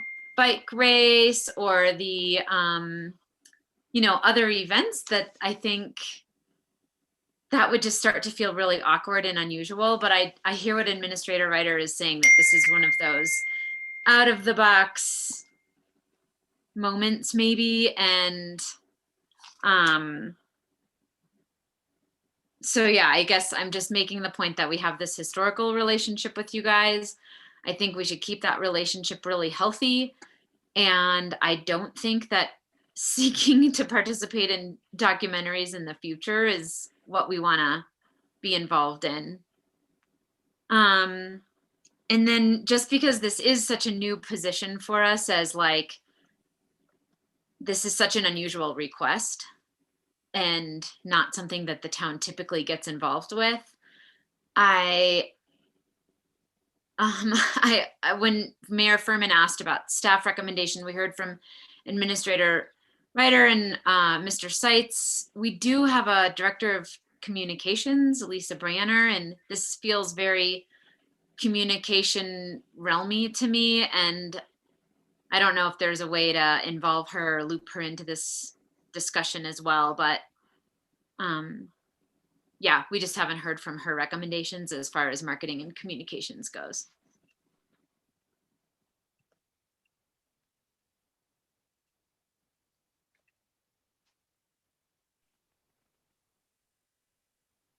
And from marketing and communications, we'd be happy to work with her and everybody on the board, you know, to make the documentary as positive as possible. And you know, I was really excited a couple of months ago when we got off that meeting and started doing a whole bunch of work moving this thing forward. And I feel like there's just like a bad energy in the room that you guys don't want to make this happen with us. So again, I've got plenty of things to do with my time. I don't need to volunteer to make a documentary about Silverton. I'm asking, you know, I feel like I'm begging at this point, you know, to do it. And as John Ryder said, you know, we wish we were having the event, you know. None of us want to be dealing with COVID the way that we are, particularly in the event space. And think that this, you know, I stand strongly that, you know, what other documentary is there about the town of Silverton that we can continually use for the next decade? It's like an evergreen, you know, promotion and marketing piece to be able to point to.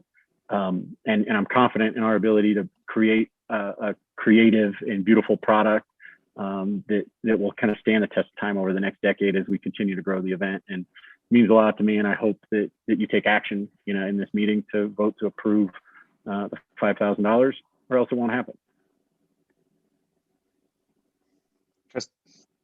I'm not sure whose hand is up first. I see Trustee Bierman's hand up, and I know Trustee George was trying to speak before. Not sure who's first. I totally support the making of the documentary. I'm more just want to make sure the town is getting the most bang for its buck if we're putting $5,000 into this. You know, just figuring out what exactly are the tangible benefits of us investing in this commercial endeavor of, you know, other than the fact that it takes place in Silverton. Trustee George and then Trustee Barella. One of my last questions was for Public Works Director John Seitz. Would you and your crew have the bandwidth to help if necessary if we approve this project, if they do need some snow moved and some jumps built? Would you guys be able to accomplish that? Unless we get a lot of snow, which I hope we do at the scheduled time of filming. But generally, even during a heavy snow year, we've been able to find time. We move snow, and we don't have a lot of snow to move. So the answer would be yes, unless we have other system emergencies or a lot of back-to-back storms. And I think that would be a contingency that would have to be planned for by the documentary producers. Sure. Thank you. Trustee Barella. Has anybody reached out from the Ski Touring Board to our local Silverton film office? Just curious if you want to answer that really quick, because then I have a second part to my question. I know Karen's had some communication. I can't remember the woman's name off the top of my head, so I apologize for that, but Karen's been in direct communication. Karen, do you have an answer? Yes. And I haven't followed up in a while. I've been stalling because of funding. But yeah, first pick, of course, is the Silverton Film Office. Okay. Rebecca and I are chatting tonight. Yes, they're totally on board. We just need funding. So I guess part of what would have made the board's decision maybe a little bit easier to move into without an event would be a submission of a budget for the production rather than just throwing out numbers, names of the crew, any credits that they had, as Trustee Burma had asked. And don't think that I'm not supporting it. I'm just confused how. I'm sorry. I mean, I will defer to Mayor Furman. I'm still on the fence because it's a hard way to spend the taxpayers' money, because we can usually collect that back that weekend in revenue for the town. So, and last year was the very first year that the amount was $5,000, and it was because we were, I mean, I was right there with you, don't forget that. We were in the crunch time trying to make up to make sure we had all of everything going forward necessary, all the money for the purse, all the production for the t-shirts. I mean, I was on the phone there. I was in the room with John. I was in the room, well, both Johns, Karen, we were struggling to make sure that it made it. So I guess it's hard for me to be in the position saying that only 1 year later, after the first time the town actually committed actual funds rather than all in-kind donations, that the taxpayers' money go instead of for the event for a documentary. I love the idea. I think it's a wonderful idea. I just don't really think in the time of COVID that it's necessarily the town's money well spent. I mean, I'll gladly donate to you as a business to help it go off, but I'm leery about the taxpayers' dollars. So thank you. Will Golden Block donate $5,000? No, but my standard every year is $750 that I donate to Ski Drilling to help pull it off. I don't have the money either. I'm well over $200,000 down for last year, and this year has not been any sort of a peach. So we're all in a world of hurt here because we've been limited to 25% as far as, just like Durango, we're all in a very tight predicament. So that's why it's hard for me to use the taxpayers' money this way. Trustee George. Yeah, I do feel like that they went ahead and started working on this project in good faith after a previous meeting, which again, you'll have to forgive me, I wasn't in attendance of. And if they have indeed, done a lot of the groundwork, like gotten in touch with the Silverton Film Office, it sounds like the Public Works is on board, and they have some sort of production schedule, et cetera. I'm not sure that it's a huge risk to take for, as he said, sort of an evergreen product that would help us advertise in the future. I do think it might set a precedent for other, event organizers to come up and ask for money. And so we might be sort of stepping in it if we allowed this to go forward. But like Administrator Ryder said, we also need to think outside of the box this year, and hopefully it'll improve us, further down the road. So yeah, like I said, if they've moved forward in good faith and they've already started doing a lot of this work, then I lean towards supporting them. So I understand that time is of the essence. How hard would it be to put together all of the details that Trustee Barella was talking about in a proposal following kind of the town's normal procedure for something like this, which I do think we have a procedure in place that helps you get organized to present an idea for funding like this that's slightly different than the event procedure. Is that something you could do on an expedited basis without losing your momentum and missing the window? When's your next town meeting that you would take action to vote? That's really the question. Is there's two individuals we're looking to pay. Anton Engel as the director of photography and director, and a gentleman by the name of Ken Conti. And we've got an army of 20 volunteers that will grow, as needed to produce the documentary. And again, I don't want to circumvent the need to put together documentation, but if you're not going to take action to vote on it tonight, I'm not going to do, there's no need, because the snow is going to melt and there's not enough time to do the work that we need to do. We can table it.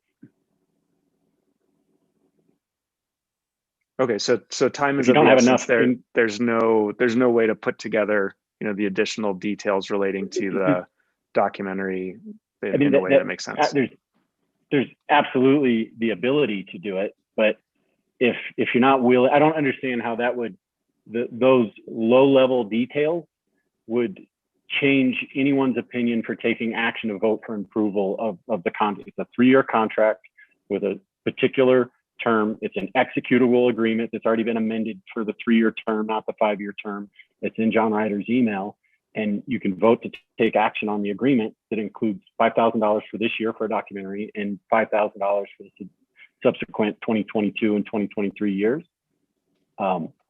And so it feels like the additional information that's requested is irrelevant to making the decision. We've got a very detailed operation, a storyboard, plans. There's a lot of work that needs to be done. But if we don't have the money, it's going to wait 2 more weeks to take another vote, or whenever the next scheduled meeting is.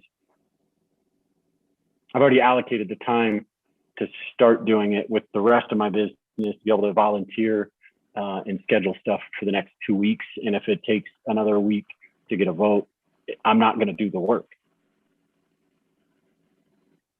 I'm just still struggling. I think, you sound like a very sophisticated business person with a lot of success. And, even this is kind of like an investor meeting, and we haven't been presented with information needed to make an investment decision, in my opinion. Okay. Trustee Brella? Well, it's just a context that it's the taxpayers' money. So that's the hardest thing for me. Without the actual event taking place, it's the taxpayers' money. And I just want to make sure that we are doing our due diligence to make sure that we are not spending frivolously on a year that, or on the second year of a pandemic where, it was touch and go. We didn't know if we'd be able to keep our own staff. So it's hard from that perspective. So you need to understand that although I totally respect and get it, having run events and helped with events, it's not my money, it's the people's money. And what is the money best well spent? I think it's an awesome idea, but I don't know if it's the most awesome idea on a COVID year. So I'm on the fence as well with the mayor. It's hard. It's very hard when it's not, we are responsible to the public.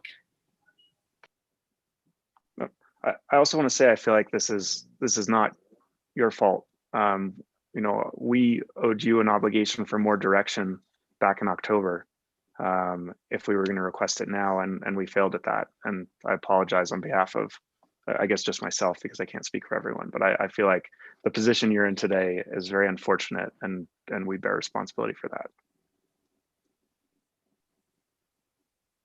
Do you feel I understand the request for more information, but is there, again, we've been on the meeting however long, and we've kind of talked in circles, is like a direct conversation that's part of public record, it's live on YouTube, and it's recorded in the minutes, answering, I cited the 2 names of the people that we need to pay to do the jobs. What other questions can we not answer in conversation right now in a public forum that would satisfy any questions that are unanswered to get an approval? Because, and again, it's like, I don't want to sound threatening, but if there's not a vote to approval on it today, I'm not going to do it. And I know that no one else is going to step up to do the work to make the documentary. I've already allocated the time away from my business to do it specifically in, over the next couple of weeks.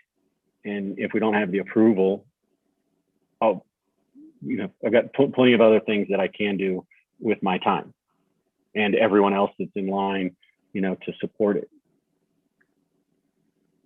So I guess my request is take action to vote. And if you approve it, we'll go make it happen. If you deny it, it's not going to happen.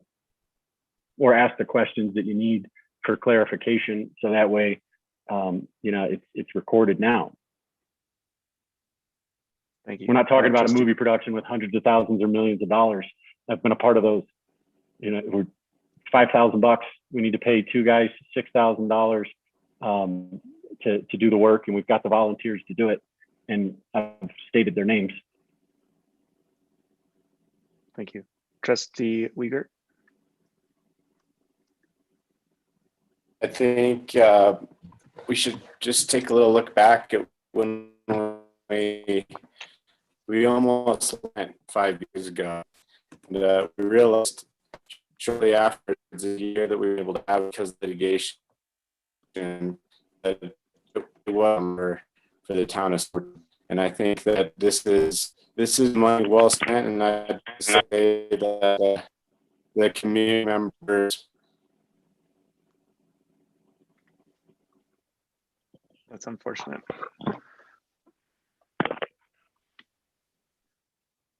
Trustee Birma. Since time is of the essence, would this be a scenario in which it could be possible to provide conditional approval with the documentation that we want to see, so that things could move forward, and then we could also have the backup of who's doing it, what rights the town has to use the video, and those things provided in a 2-week time frame, possibly.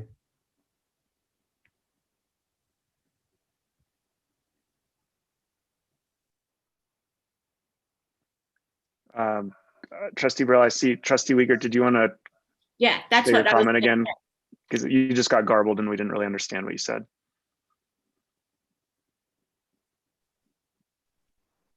Or maybe if you go audio only with no video, we might be able to hear you better. All right, I'll give that a shot. I just was reminded of when we almost lost the event 5 years ago due to the ongoing litigation. And we had a season where we didn't get to experience the Silverton ski joint, and it was a major shock to the economic tour. I just think that we need to do whatever we can to ensure that the event can continue. And I feel like $5,000 is a price, and I would think the citizens would agree this is money well spent. Thank you, Trustee Wiegert. Well, trustees, I believe we've had a significant amount of discussion on this. Is there someone who would like to make a motion?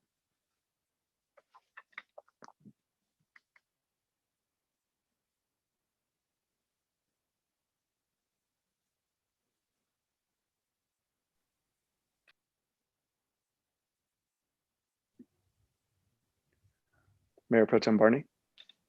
Well, I'm not very good at these motions, but I do support the ski joring idea. So I will make a motion to approve the contract. Let's see. The contract, the ski joring contract for the funds of $5,000. I believe there's a correction that needs to be made to it regarding 3 years or 5 years. So I'd like to see that occur. And I did like Trustee Birma's idea that if we can have some supplemental documents submitted to the town and some outreach to our communications director, Lisa Branner. This feels like very much in her court. So that would be a motion to approve the ski joring contract with the $5,000 funds, the correction of 5 years to 3 years, supplemental documentation, and outreach to the communications director. Trustee George? I second that. Thank you, Mayor Pro Tem Barney and Trustee George. Clerk, freeze roll call, please. Trustee Barella? I'm so on the fence. I'm gonna have to say no. I just don't think it's the right thing. Trustee Harper, I recuse. trustee Wager, Yes. trustee Beerma, Yes. trustee George, Yes. Mayor Pro Tem Barney, Yes. Mayor Furman. No, I just don't think we have enough information. That said, the motion passes.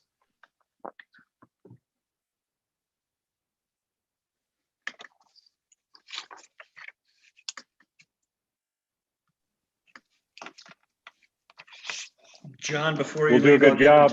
I'll get in touch with you tomorrow and we'll get the documents together and I'll get you in touch with Lisa and a revised contract. Perfect. And Mr. Ryder, I think I'll put it at the top of your inbox, but we have a revision. It should be an executable draft for the 3-year term unless there's any further notes.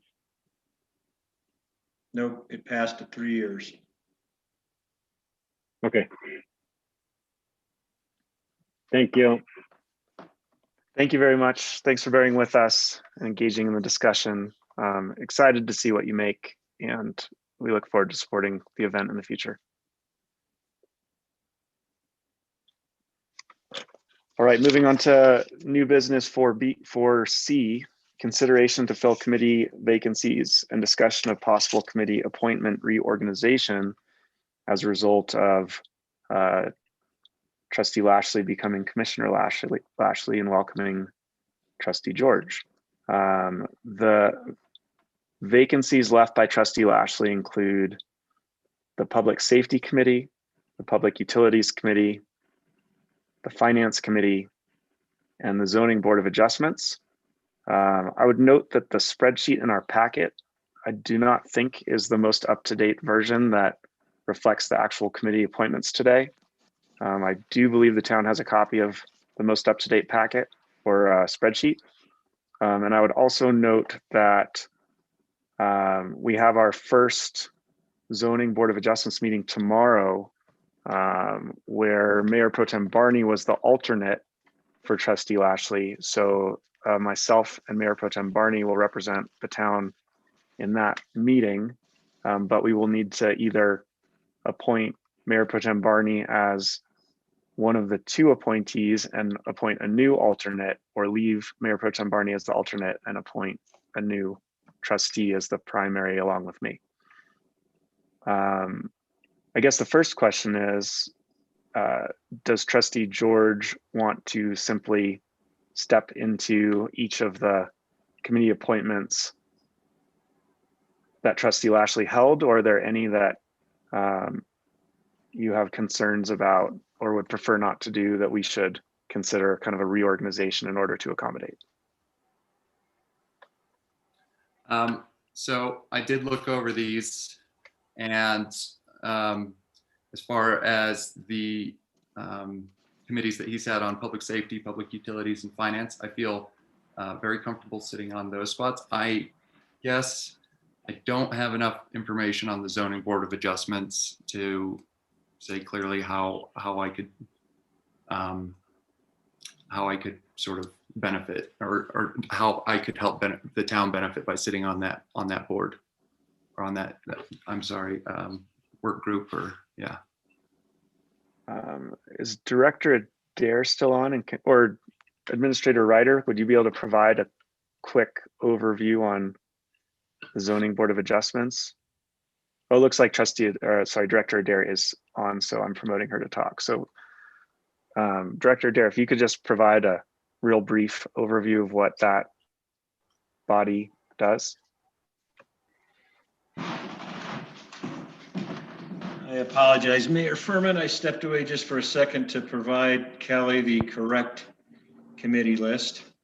Oh, you're fine. Director Adair just joined the meeting, or just was promoted back to panelist, so we can defer to her on that one. Oh, and we just lost her. So never mind, back to you, Administrator Ryder. And what was the question? I'm sorry. Just a brief recap of what the Zoning Board of Adjustments responsibilities are and what that body does. Their primary responsibilities to hear variances request for variances to town code. They meet on an as-needed basis, not very often. We probably get one or two every couple of months where they will convene and hear, somebody's request for a building or zoning code variance as to what is written. I would give the most recent example that I'm remembering is Cole Davenport's relocation of his retail marijuana shop.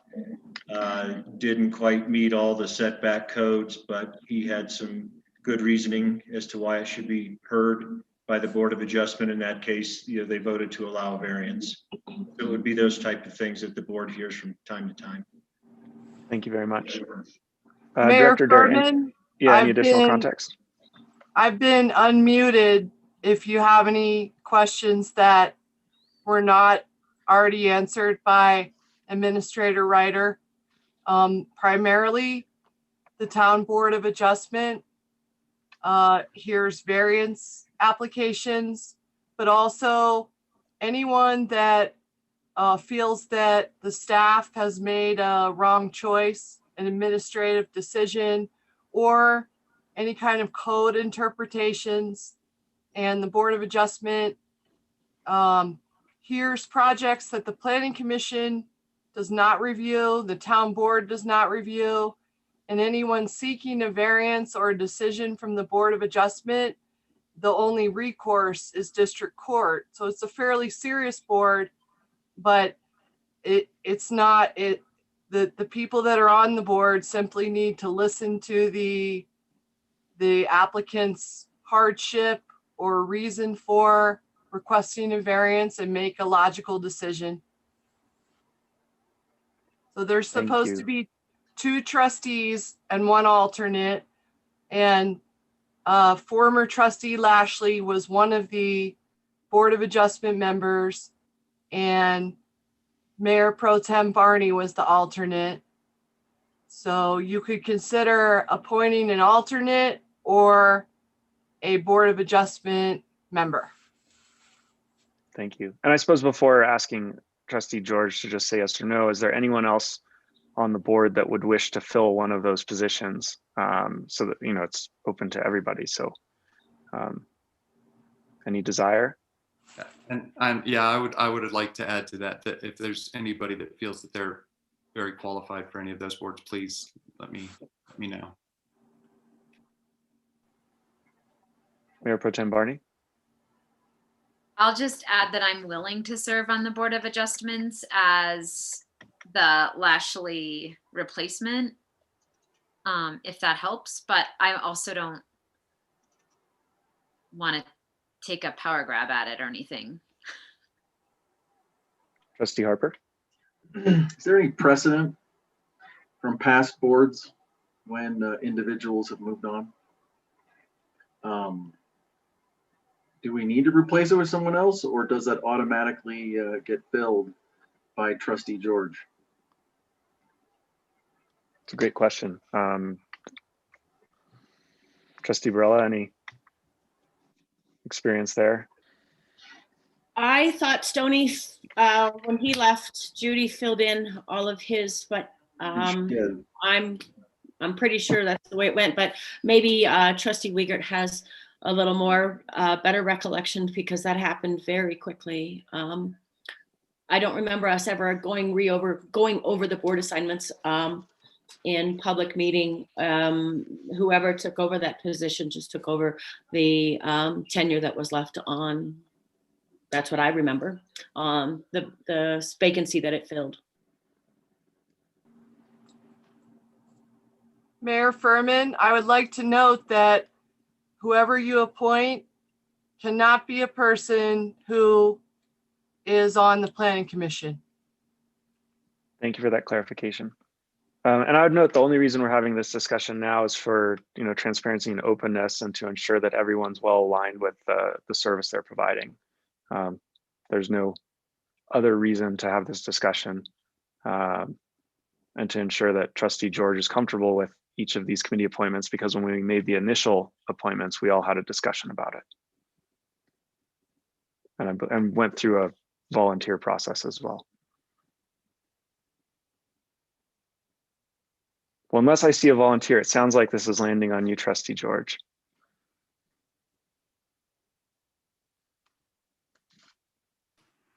Okay, yeah, that's fine with me. I can cover all this. That's what I signed up for. Mayor Pro Tem Barney. So do you want me to serve as the Board of Adjustments representative trustee and have Trustee George be the alternate in a similar structure as I was with Trustee Lashley? If we were following, I guess, the precedent from Stony, Trustee George would be the primary and you would be the alternate. Oh, okay, great. Because Austin was the primary and you were the alternate. Right. Trustee Barella? Sure. Because you have a meeting tomorrow, does that give Trustee George time to prepare? Or do we need Sally to fill in for tomorrow's meeting and then moving forward, Tyler be filled in from there forward because it is such a short time frame? That's a great clarification, and Director Adair already has Sally filling in for former Trustee Lashley, and so I think that we would need to follow that process because that's what was noticed and included in all of our materials so far. Excellent. I would have requested that as well. I don't think a day would have been sufficient time to prepare. Thank you. Thank you. Director Adair, does that all sound like it meets our framework and code provisions and we've done everything properly? Yes. Thank you. Is a formal action needed tonight to appoint Trustee George to each of these committees, or is a simple direction sufficient? I guess that'd be a question for Attorney Kosnick. Simple direction's fine tonight, Mayor. Thank you. So Trustee George, thank you. And it sounds like you will be appointed to each of the committees that Trustee Lashley vacated. And for the purposes of tomorrow's Board of Adjustments meeting, the alternate Mayor Pro Tem Barney will attend, and going forward, you'll be the primary. All right, thank you all very much. All right, so the next item is new business 4D, discussion and possible consideration to appoint interim town administrator. We had 2 staff members submit letters of interest, and that would be Clerk Freeze and Judge Edwards, who are both on the panel. And I would now ask Clerk Freeze and then Judge Edwards to provide a brief introduction and explanation of interest and capacity and capability. All right, I'm Kelly Freeze, the town clerk. Have been here 2 years now. Started as a deputy clerk, and then when Michelle was looking to go on to interim administrator, kind of helping her with some of her roles. And then when John Ryder stepped in, helping him get onboarded and continuing helping him as he goes forward with running the town here. He's taught me a lot with accounting and doing the budget and putting in numbers and stuff. And I feel like I could carry the team on, and I really care for my team, and I want to just keep them going forward and going in the right direction. Thank you very much, Clerk Freeze. And Judge Edwards, would you please do the same? Yes, my name is Anthony Edwards. I know some of you. I think I know all of you. I submitted my name for your consideration because I care for the community. I realize we have a pretty difficult period to navigate through with the pandemic and other matters right now over the next probably year at least, and this is for the interim position. I want to assist with that in regards to my administrative skills that I have. I currently work and administer judicial matters at the county and the town, less so because there are less matters, obviously. But also historically, I've served in administrative capacity in a variety of affairs. The school project, I worked as the owner's representative. I've also worked in a staffing agency before as a manager working with large manufacturing facilities, having 20 to 30 people that I've managed at a time in that capacity. And I just really submitted my name for your consideration because I care for the town and want to assist if I can be of assistance to this board. Thank you very much. Trustees, any questions directed towards our two candidates?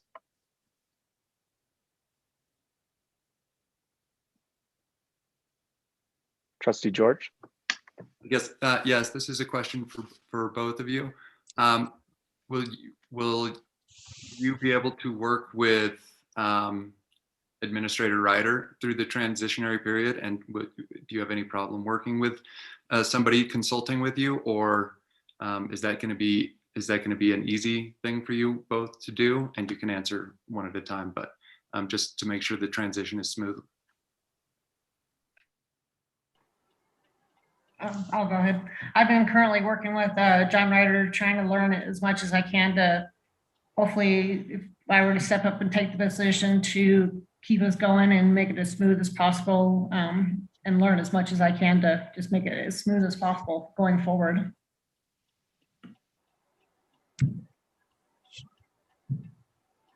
In regards to, sorry, Mayor Furman. Yeah, please go ahead. Sure, I have no issue with working with Administrator Ryder. We've worked together in the past, and I know that he has a background in particularly with finance, and I think that that was the intention of the board. At least that's what I would assume based upon the packet. And so I would anticipate utilizing his services where they're needed, and I anticipate they will be needed in some areas. Thank you.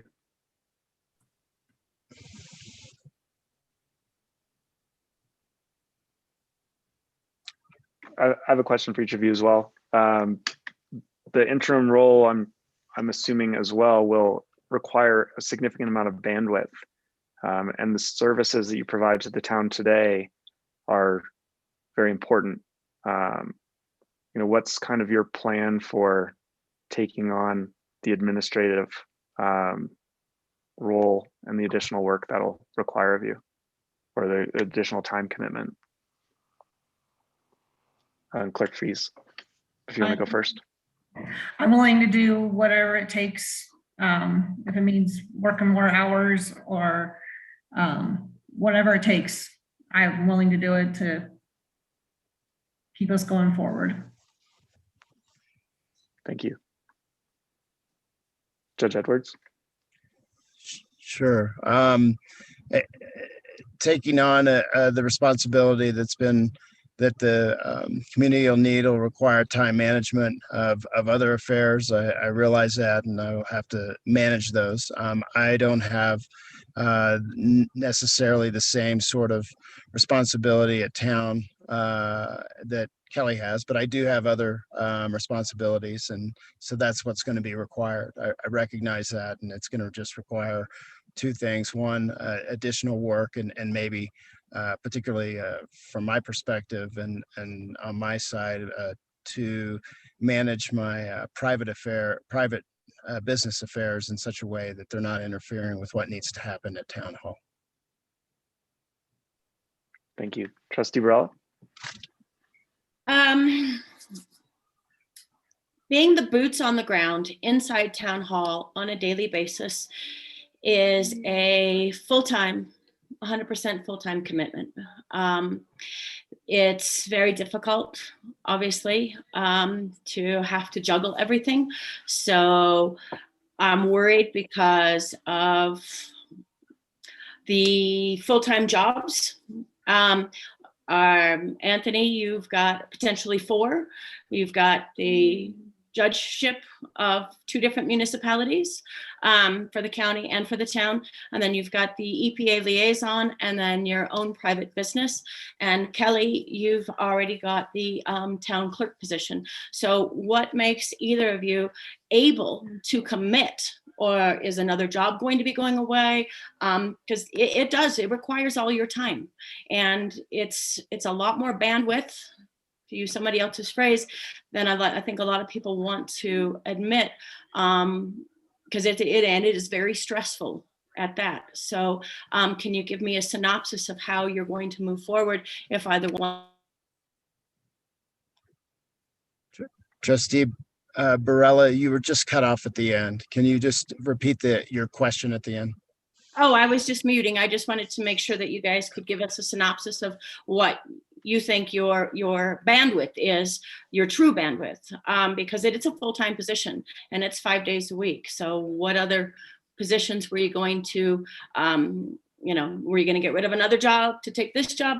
Because it does require a massive commitment. So I just wanted to know how you both are going to juggle these other involvement in your life that you already have committed to.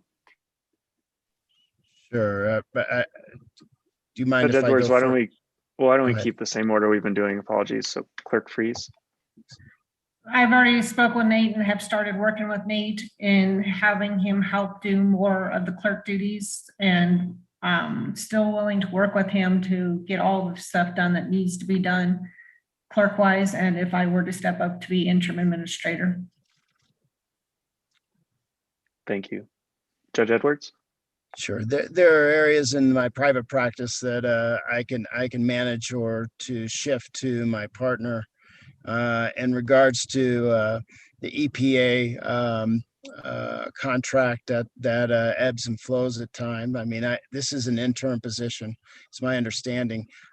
My understanding is that Administrator Ryder is going to be taking a treasurer position in this, and so that would take off some of the workload that has been carried to this time. So I'm assuming that if Administrator Ryder is going to continue to provide services over this transitionary period, that yes, it is a pretty hefty job, but I'm assuming that he will be taking on or continuing some of the services he was providing before.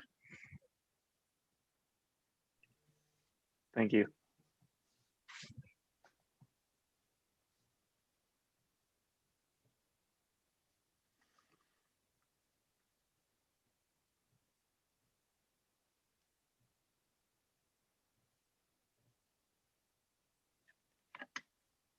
Well, trustees, I'd encourage further discussion, further questions, or consideration of a motion. Trustee Brella? I have one more question, and I guess this would be for Town Attorney Kosnick.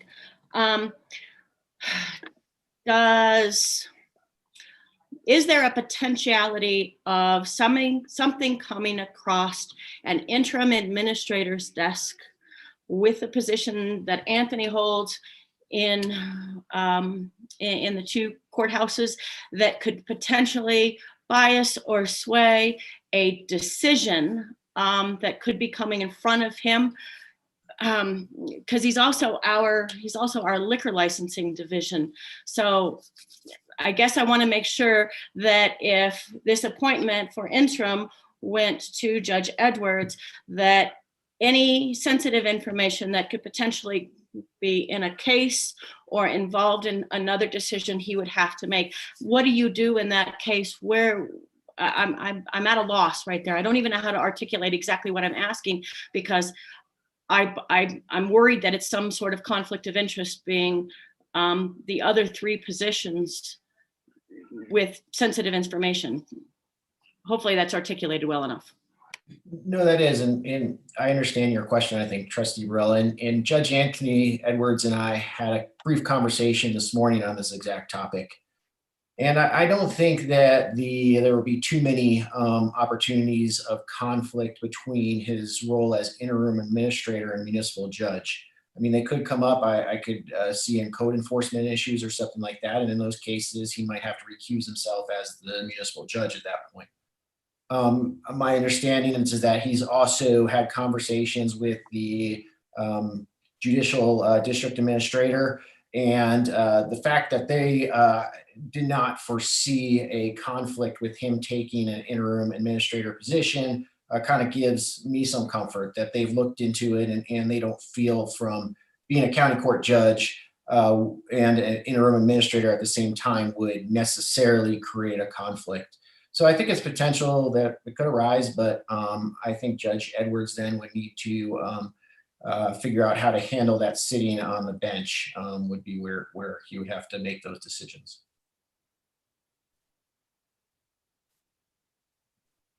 And he's free to add to this discussion as well, if he has anything to add. I think you brought up the liquor license. That's would be where it would be conveyed back to the board, because that is the ultimate body determining those types of things. On as it relates to the town judge matters, judicial matters, those matters would go before Scott Jackson, I would anticipate right now, depending on what they are, if there's a conflict, if there's a direct conflict.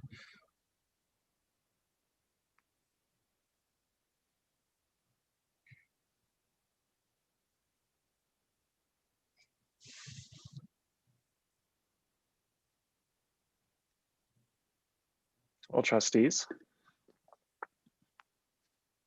Attorney Kosnick.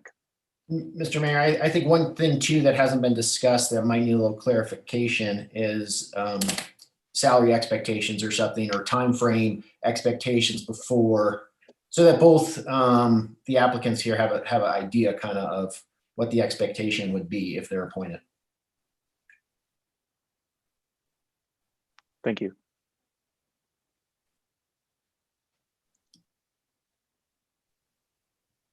Well, I intend to propose a board workshop during trustee reports to come up with a strategy for the recruitment process. The CML document that describes the process that was shared with the whole board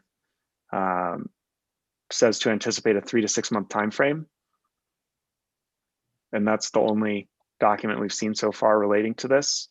And I know that this board has experienced longer timeframes in the past as well. So as a starting point for setting expectations, the answer in terms of overall duration is that we can't say with any certainty, but the CML is a pretty great resource. And so anticipating 3 to 6 months seems like a good starting point for expectations. In terms of salary expectation, I would ask what adjustments were made to compensate Director Seitz for his 10-day stint in the seat. And I guess I would also, before we go there, Attorney Kosnick, is pay for staff public record, is that something that can be talked about in this context? Yes, I mean, that's directly related to the budget. Great. So then I would ask, what adjustments were made for Director Seitz, and does the budget afford similar adjustments for whoever's appointed? And those are all my thoughts so far. And yeah, any discussion and questions? Trustee Barella? I believe last time we did go into executive session, and Director Seitz and acting interim administrator at the time, Michelle Hamilton, brought us a proposal of what they viewed their hours were, and Director Seitz didn't ask for anything additional at that time because he was not as active. He would only step in when Miss Hamilton did not have the ability to be there. And so it was, done under executive session to make sure that we all understood where both of the potential staff members who were going to be helping fill that position were coming from. But if it's a matter of record for budgetary reasons, I do believe that because of the salary that she was receiving as a clerk, which is very similar to what Kelly is getting, then she got a $20,000 increase, I do believe is on record for that time frame. Anybody can go pull up a historic budget review for that information if need be from her time in there. And that was for a short interim. Then we had to go back to the drawing board and we did it again because there was 2 different times that Michelle was made interim, don't forget. So I'm speaking about the one that was supposed to be the short term. That was what I've just discussed. So that was the salary increase that was given at that time to make sure that the staff was adjusted accordingly, because it was supposed to only be for 3 to 6 months. And it turned out to be longer. And so we did end up going back to the drawing board. So just for some historical knowledge there. And I don't know if Jess has anything to say on what he recollects any different than I do.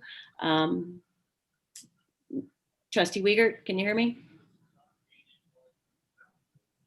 I can hear you, and I do not recall. I would have to go back and look at the budget to see what we were actually giving them. And my suggestion tonight was not necessarily to negotiate anything with anybody. If you choose to appoint somebody tonight, it's just to try to figure out kind of a ballpark figure so that there's an expectation here, on what potential, could be the salary increase if one of them is appointed interim. Thank you. It sounds like looking at precedent for this issue, since this town has unfortunately experienced this a number of times, would be helpful as a starting point.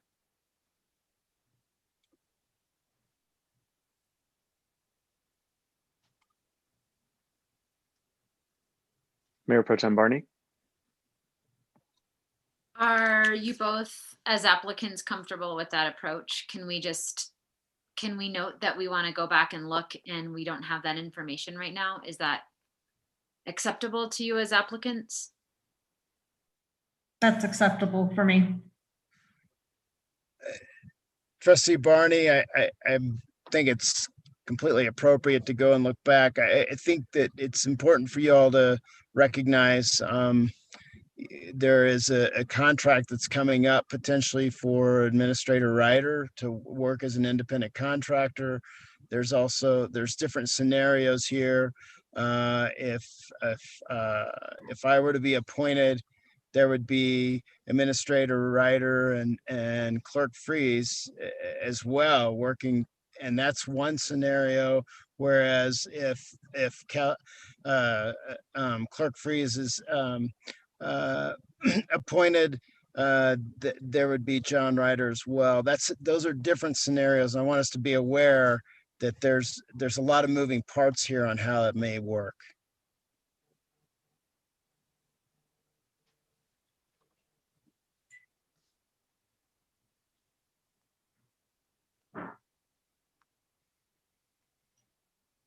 Trustee George? I guess one last question. Would either of you, do you think that there's a limit to how long you could act as this interim town administrator? If it does indeed take 6 months to find a permanent replacement, is that an issue for either of you? Or if it goes further than that, do you have any hard stops on how long you can do this job? For me, sorry, go ahead, Clerk Freeze. That's okay. For me, I'd be willing to go in for the long haul of getting our team through until we can find the right person that would fit what we need to be our permanent administrator again.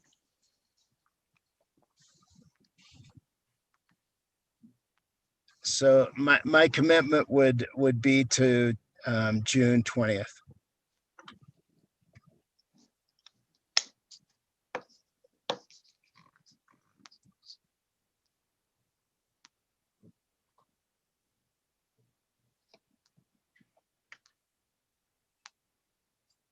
Trustee Barella.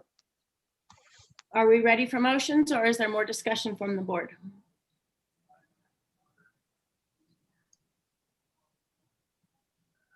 Trustee Wiegert. Thank you. I just would like to thank both the applicants for the letters. You know, it's nice to see that level of commitment to the community.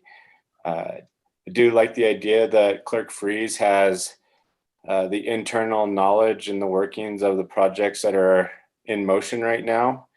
And again, nothing against Anthony Edwards. I really appreciate you volunteer throwing your hat in the ring here for this, but I feel like Kirk Freeze is be a better, more suitable for the position.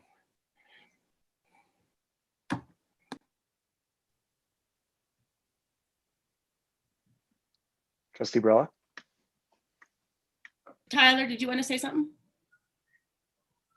Yeah, I did. I just wanted to point out that I believe if Anthony Edwards were appointed to this position, we would still have Clerk Freeze's expertise and knowledge of how it works, and that might be helpful to have her in her position, as well as the consultant of John Ryder, as well as Anthony Edwards, to take on the workload that has been expressed and how big it is.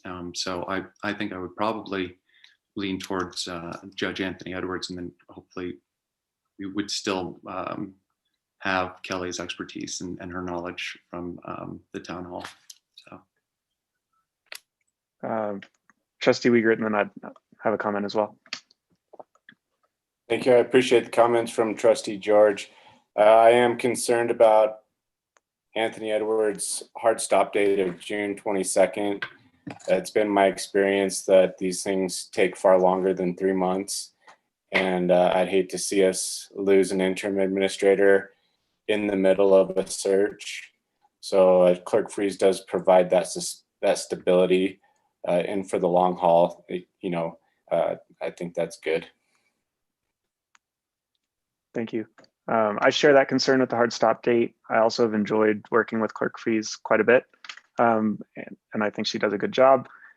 But I am concerned about bandwidth, and I like the idea of adding another person to the team as opposed to just adding more to Clerk Freeze's plate.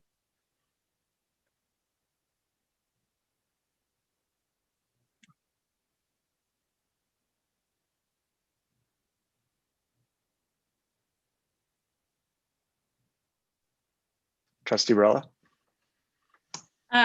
So back to the discussion. John's contract, I guess that does come in a lot to play, because if everybody knows that we have a June deadline for the audit for last year. I don't believe this year that they're going to extend anything due to COVID. So what if John then has to takes another job or gets moving and we're in the middle of the audit? Who has the bandwidth to help finish with the audit? That makes me nervous as well, because June 20th being a stop date, and thank you for being honest with us, Judge Edward, puts me in a little bit of a position where I'm a little leery, because that audit is vital and important. We can't stop it. We've got to get it done. So knowing that's coming up, I'm going to have to say I'm swaying to Clerk Freeze, because she does have the internal working knowledge. If John had to step away to potentially finish the audit based on her help with the audit from this year that we got rave reviews for, by the way. Thank you. Thank you. Quick question. To what extent does Christine Strouder help us with the audit? Is she just a resource, or is she someone that can take on more of that? In prior years, Mr. Mayor, she did, I think, the bulk of the audit preparation work to the tune of maybe $20,000 to $25,000. This year we used her very sparingly, $1,700, I believe, was the total bill, as we were able to complete all the preparation internally. but she certainly has a working knowledge. Thank you.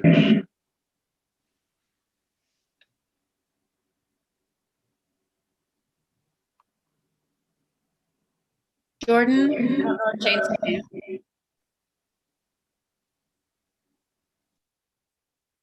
Yeah, I would start off just echoing the sentiment of Trustee Wiegert of thanking both of you guys for stepping up to the plate. It's a big ask to help out the community right now, and I appreciate both of you guys doing that. I'm following the logic more of Mayor Furman and Trustee George of, the more people we have to lift, the easier the lifting will be, because we definitely aren't losing Clerk Freeze.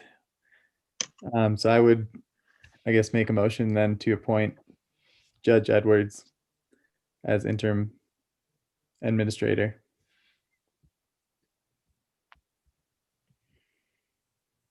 So we have a motion on the floor. Mayor Pro Tem Barney. I also echo the appreciation of everyone in the meeting space who's given Clerk Freeze. I know you've done a lot. I second Trustee Bierma's motion to be able to have you and Anthony.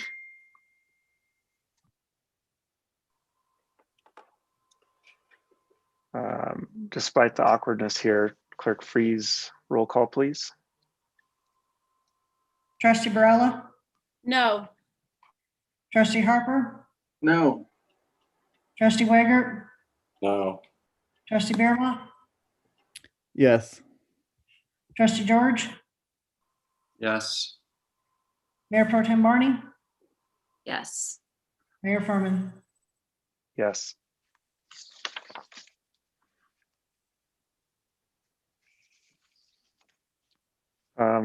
Thank you. I'd just like to reiterate that this is not a lack of confidence in you, Clerk Freeze. This is a view of adding more bodies to the lifting of the work that has to be done. So thank you both. Thank you, trustees. Thank you, guys. All right. Moving on to 4E, new business, consideration to approve contractor agreement with John Ryder. I will volunteer that I read through the contract. It was pretty straightforward. I do not have any questions to it. I guess other than to ask Administrator Ryder whether it looked good to you. I don't know to what extent this was shared prior to the meeting. No, as you said, Mayor Furman, very straightforward. I was able to read through it today, and it's all fine with me.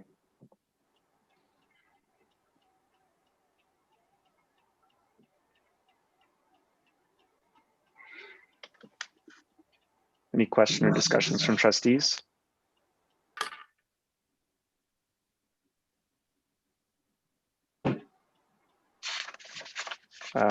I would then ask Judge Edwards, were there any questions you had relating to the consulting agreement and your ability to leverage Administrator Ryder to be as successful as possible for the town?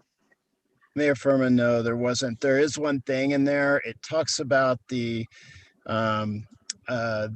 independent contractor using their own labor and supplies and so forth. I think knowing that I would assume that the trustees want Administrator Ryder, as he transitions into that position, to be able to use the town software and computers. It just makes sense. It doesn't make sense for him to have to get those types of things. And I don't mean to speak for you, Administrator Ryder, but I would assume you'd want to you would keep using the town computer and so forth, software and such. Yeah, I would hope so. I don't think it would make much sense to load up town software on my personal computer and create access to the network. And it's a desktop computer here, and so Yeah, if that's available, office supplies and that kind of thing, I don't use a lot anyway, so. I just wanted to point that out. Regardless, it seems like we would want Administrator Ryder, as he transitions into a contract position, that he continues to use the resources at town. That's what we're wanting him to work on.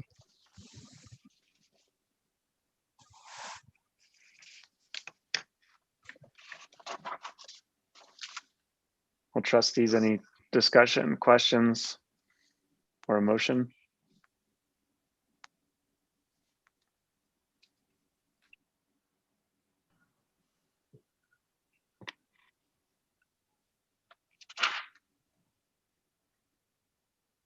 Trustee George. Yeah, I'll make a motion to approve the contractor agreement between entered into by the town of Silverton and John Ryder.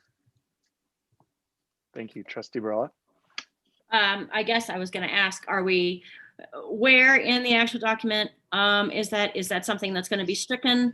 Or John, before we finish with motions, I don't even remember seeing that. Anthony, can you tell me exactly where that's at? Or Paul? I guess maybe because it was so benign, I didn't pay attention to it. Are we striking it somehow? I'd be happy to show you. So Trustee Burrell, it's 6A, I believe, is where the provision is. And really, I mean, the intent here is just to make it clear that Administrator Ryder is going to kind of transition to a contractor role. And as part of some of the things that the Department of Labor looks at, this is one of the things they look at to make sure that it's clear that somebody is a contractor versus an employee. So I think, we heard what Judge Edwards said there, that there's going to be availability to utilize certain equipment and office supplies of the town. So my preference would not to be strike anything, but just with that understanding that, Administrator Ryder, when he transitions into a contractor, will be able to utilize some of the town equipment and office supplies, as permitted. Thank you for the clarification. You can finish with your motion. Trustee Wiegert raised his hand previously. Was it duplicative of Trustee Barella, or do you still have a question or comment? Duplicate. Thank you. Mayor Pro Tem Barney. I can second the motion. So thank you. Trustee George made the motion. Mayor Pro Tem Barney seconded. Clerk Freeze, roll call, please. Trustee Barella, Yes. Trustee Harper, Yes. Trustee Wiegert, Yes. Trustee Bierma, Yes. Trustee George, Yes. Mayor Pro Tem Barney, Yes. Mayor Furman. Yes. Thank you. Moving on to 5, approval of consent agenda items. Were there any issues with the consent agenda that require discussion or for us to pull anything out? Mayor Pro Tem Barney? I just had a question about an amount for $2,485.18 to the law office of Joel T. Shack. Is that something other than Attorney Kosnick? Or is Yes, that was a refund. So that was the big Colorado Open Records Act request from Attorney Joel Shackelford out of California. He put on deposit with us about $4,700 in prepayment to account for the time and copying and so forth. We did not use all that money and use all that time. So that is a refund of the unused money back to him. That was my question as well. Thank you.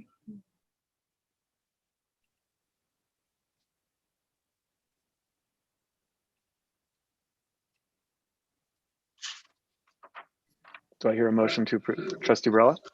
I'd like to make a motion to approve the consent agenda. Thank you, Trustee Barella. Mayor Pro Tem Barney? I'll second that. Thank you. Clerk Freeze, roll call, please. Trustee Barella, Yes. Trustee Harper, Yes. Trustee Wiegert, Yes. Trustee Bierma, Yes. Trustee George, Yes. Mayor Pro Tem Barney, Yes. Mayor Furman. Yes. All right, staff reports. Just a couple of things. First, I'd like to thank John Seitz for standing in my absence and taking the leadership role. John, thank you. He obviously continues to be busy with his other duties, but did a great job. Thank you to Clerk Freeze. She's gotten Trustee George onboarded and set up with payment, and he's fully a part of the town trusteeship now. Thank you, Kelly. I'd like to thank Kelly for her extreme help in putting together what amounted to be 3 Cora requests the last few weeks. She was invaluable in digging out documents and helping with email mining and getting those prepared.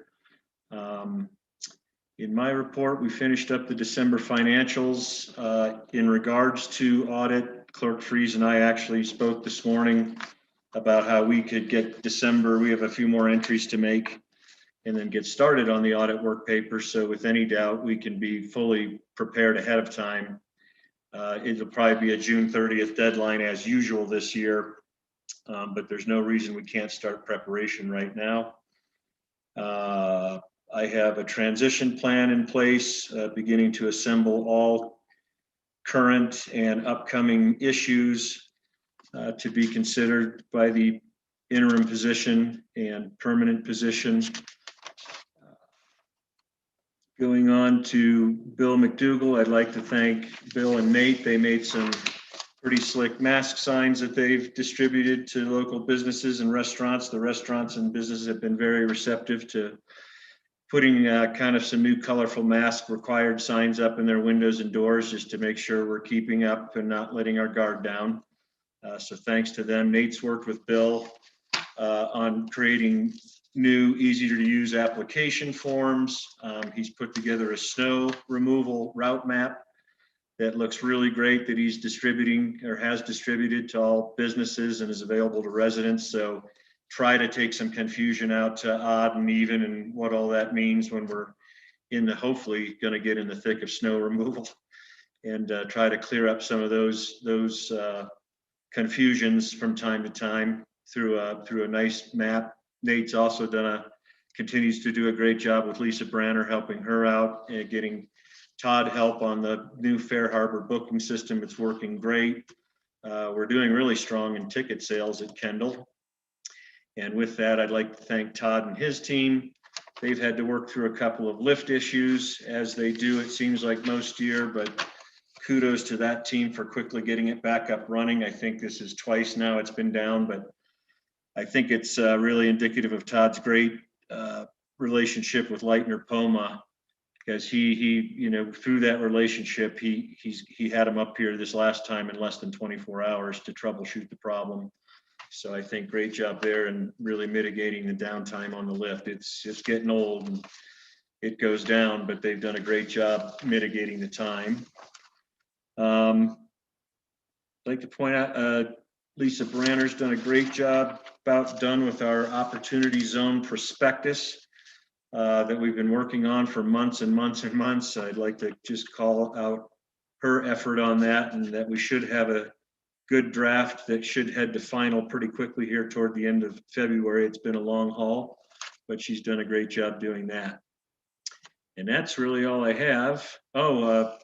Nate and Kelly took it upon themselves with the not having a notary, access to a notary public down at the bank. Both Kelly and Nate have taken the classes and are now notary publics. So we have that service available at Town Hall now. Thanks for that. And then with that, I'd entertain any questions. Thank you very much. I should note that Director Adair stays busy as ever, although Nate has stepped in, and she tells me that it is serving to relieve some of the pressure off of her day-to-day working with Nate. So thanks to both of them for working together, and hopefully we can continue to build on that.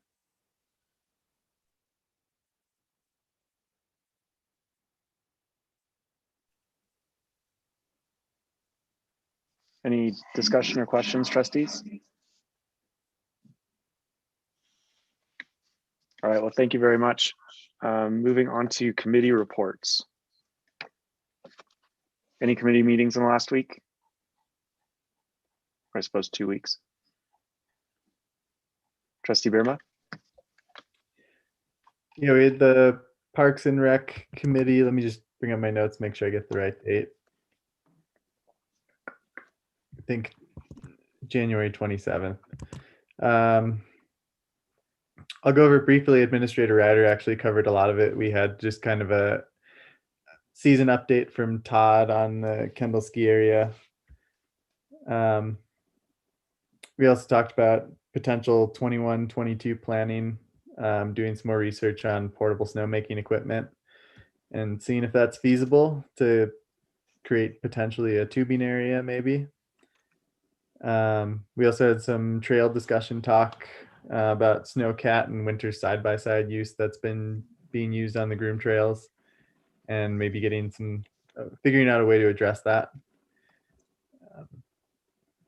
And then I had to leave the meeting slightly early. There's some discussion of a skills park at the very end. I don't know if any of the other trustees want to weigh in on the very end of that meeting. Feel free to.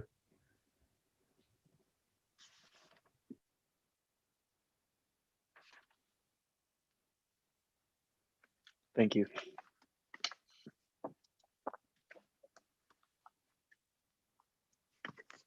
All right, I believe that was the only committee meeting I saw scheduled since the last update. So moving on to trustee reports. I'll kick it off. Administrator Ryder asked me to stand in for the final interviews for 2 candidates for the San Juan Development Association director role. I was super impressed. Both candidates are awesome, great additions to the community. Whatever that board determines, I think we're going to have a really great person providing economic development resources to Silverton going forward.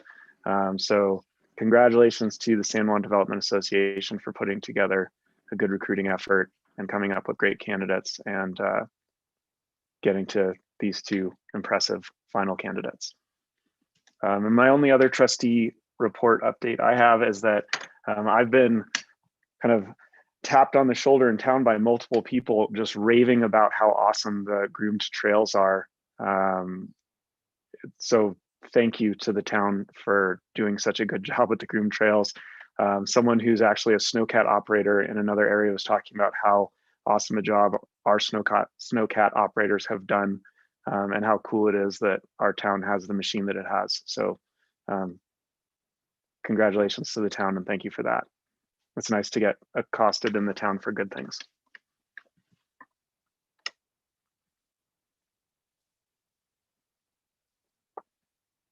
Mayor Pro Tem Barney.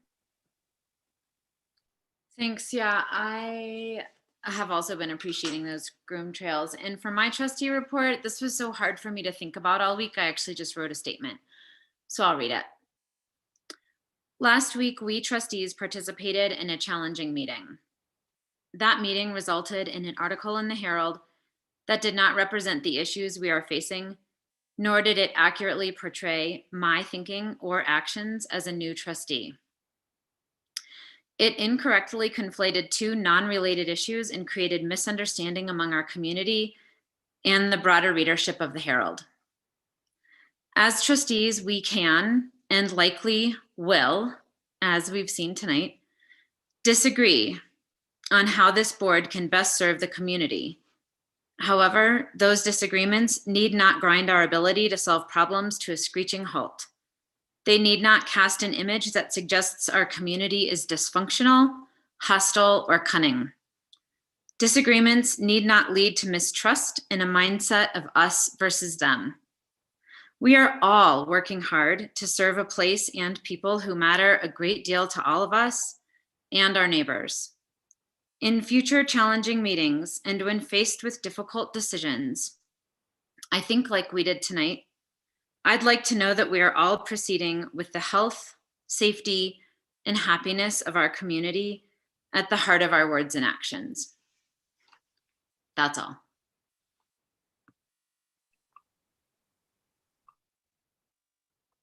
Thank you. Any other trustee reports? Trustee George? I don't, I guess I've never done a trustee report, but I would like to, again, apologize for missing my first meeting last week. I typically would never have done that, but with the amount of people that were lost and with my local experience and expertise and the size of the team we had, I thought it was, I had a duty to act in that regard. And these are incidents that happen very few and far between, and I don't foresee that happening. I hopefully don't foresee that happening often in the future, because I think it was an important meeting for me to have been a part of, and I regret missing it. So I would just like to say that. I don't know if that's appropriate for a trustee report, but there. Thank you.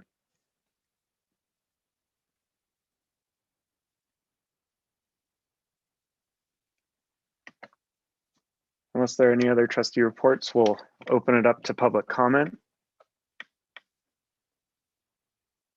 Seeing no hands, I'll open it up to public comment. For anyone who is on this Zoom, if you click the raise hand button at the bottom of your screen, we'll promote you to panelist, and you'll have 3 minutes to provide comment.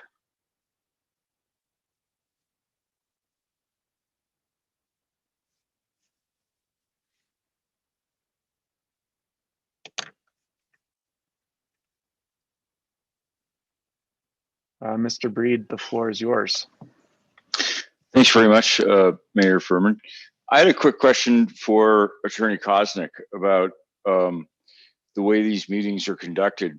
In the past, we've all gathered at town hall, and I think during a town hall meeting, if somebody passed a note, if trustees passed a note, like from one to another, maybe skipping over someone, that would probably be inappropriate during the meeting. And so I'm curious, now that we're in the Zoom world, when you can hear text messages coming through when somebody's on the microphone, is it appropriate for trustees to be texting each other during a meeting about the contents of the meeting? Is that something that's appropriate for the under Robert's Rules of Order, or however it is we're conducting these meetings?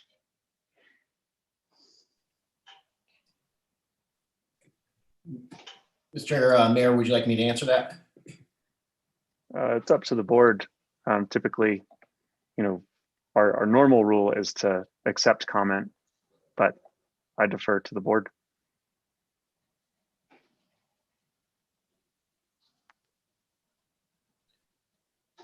You might as well answer that one. It's not controversial. It's a yes or no answer. Yeah, I'm happy to answer it. So the rule is, you're right, Mr. Breed. Texting is the same as sharing handwritten notes at a meeting that you were at in person. It becomes an issue, especially in quasi-judicial matters where everything must be considered based on the record. It should be avoided in all portions of the meetings. And so any trustees that are actually texting other people during the meeting about items that are coming up during the meeting, that should be avoided at all times. Okay, thanks. I just had noticed that there's this uncomfortable cadence where you can see that people are clearly doing other things, and all of a sudden somebody with an open mic gets a message, and I just didn't know that was. I think that in a live meeting in town hall, somebody would flag it and say, "Hang on a second, you can't be passing notes back and forth and asking somebody else to make a motion, perhaps, or something like that." And I know these are unusual times, and technology is sort of outpacing, has overrun some of the normal protocols and norms that we have in meetings. That's all. Thank you, Mr. Breed. Note to the board. That is still not okay.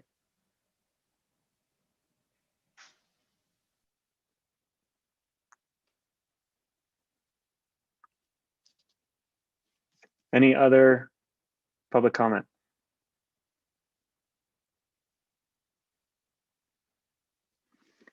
Seeing none, I'd like to thank you all for a productive meeting this evening and a good discussion. I adjourn this meeting and I'll see you all on February 22nd at 7 p.m.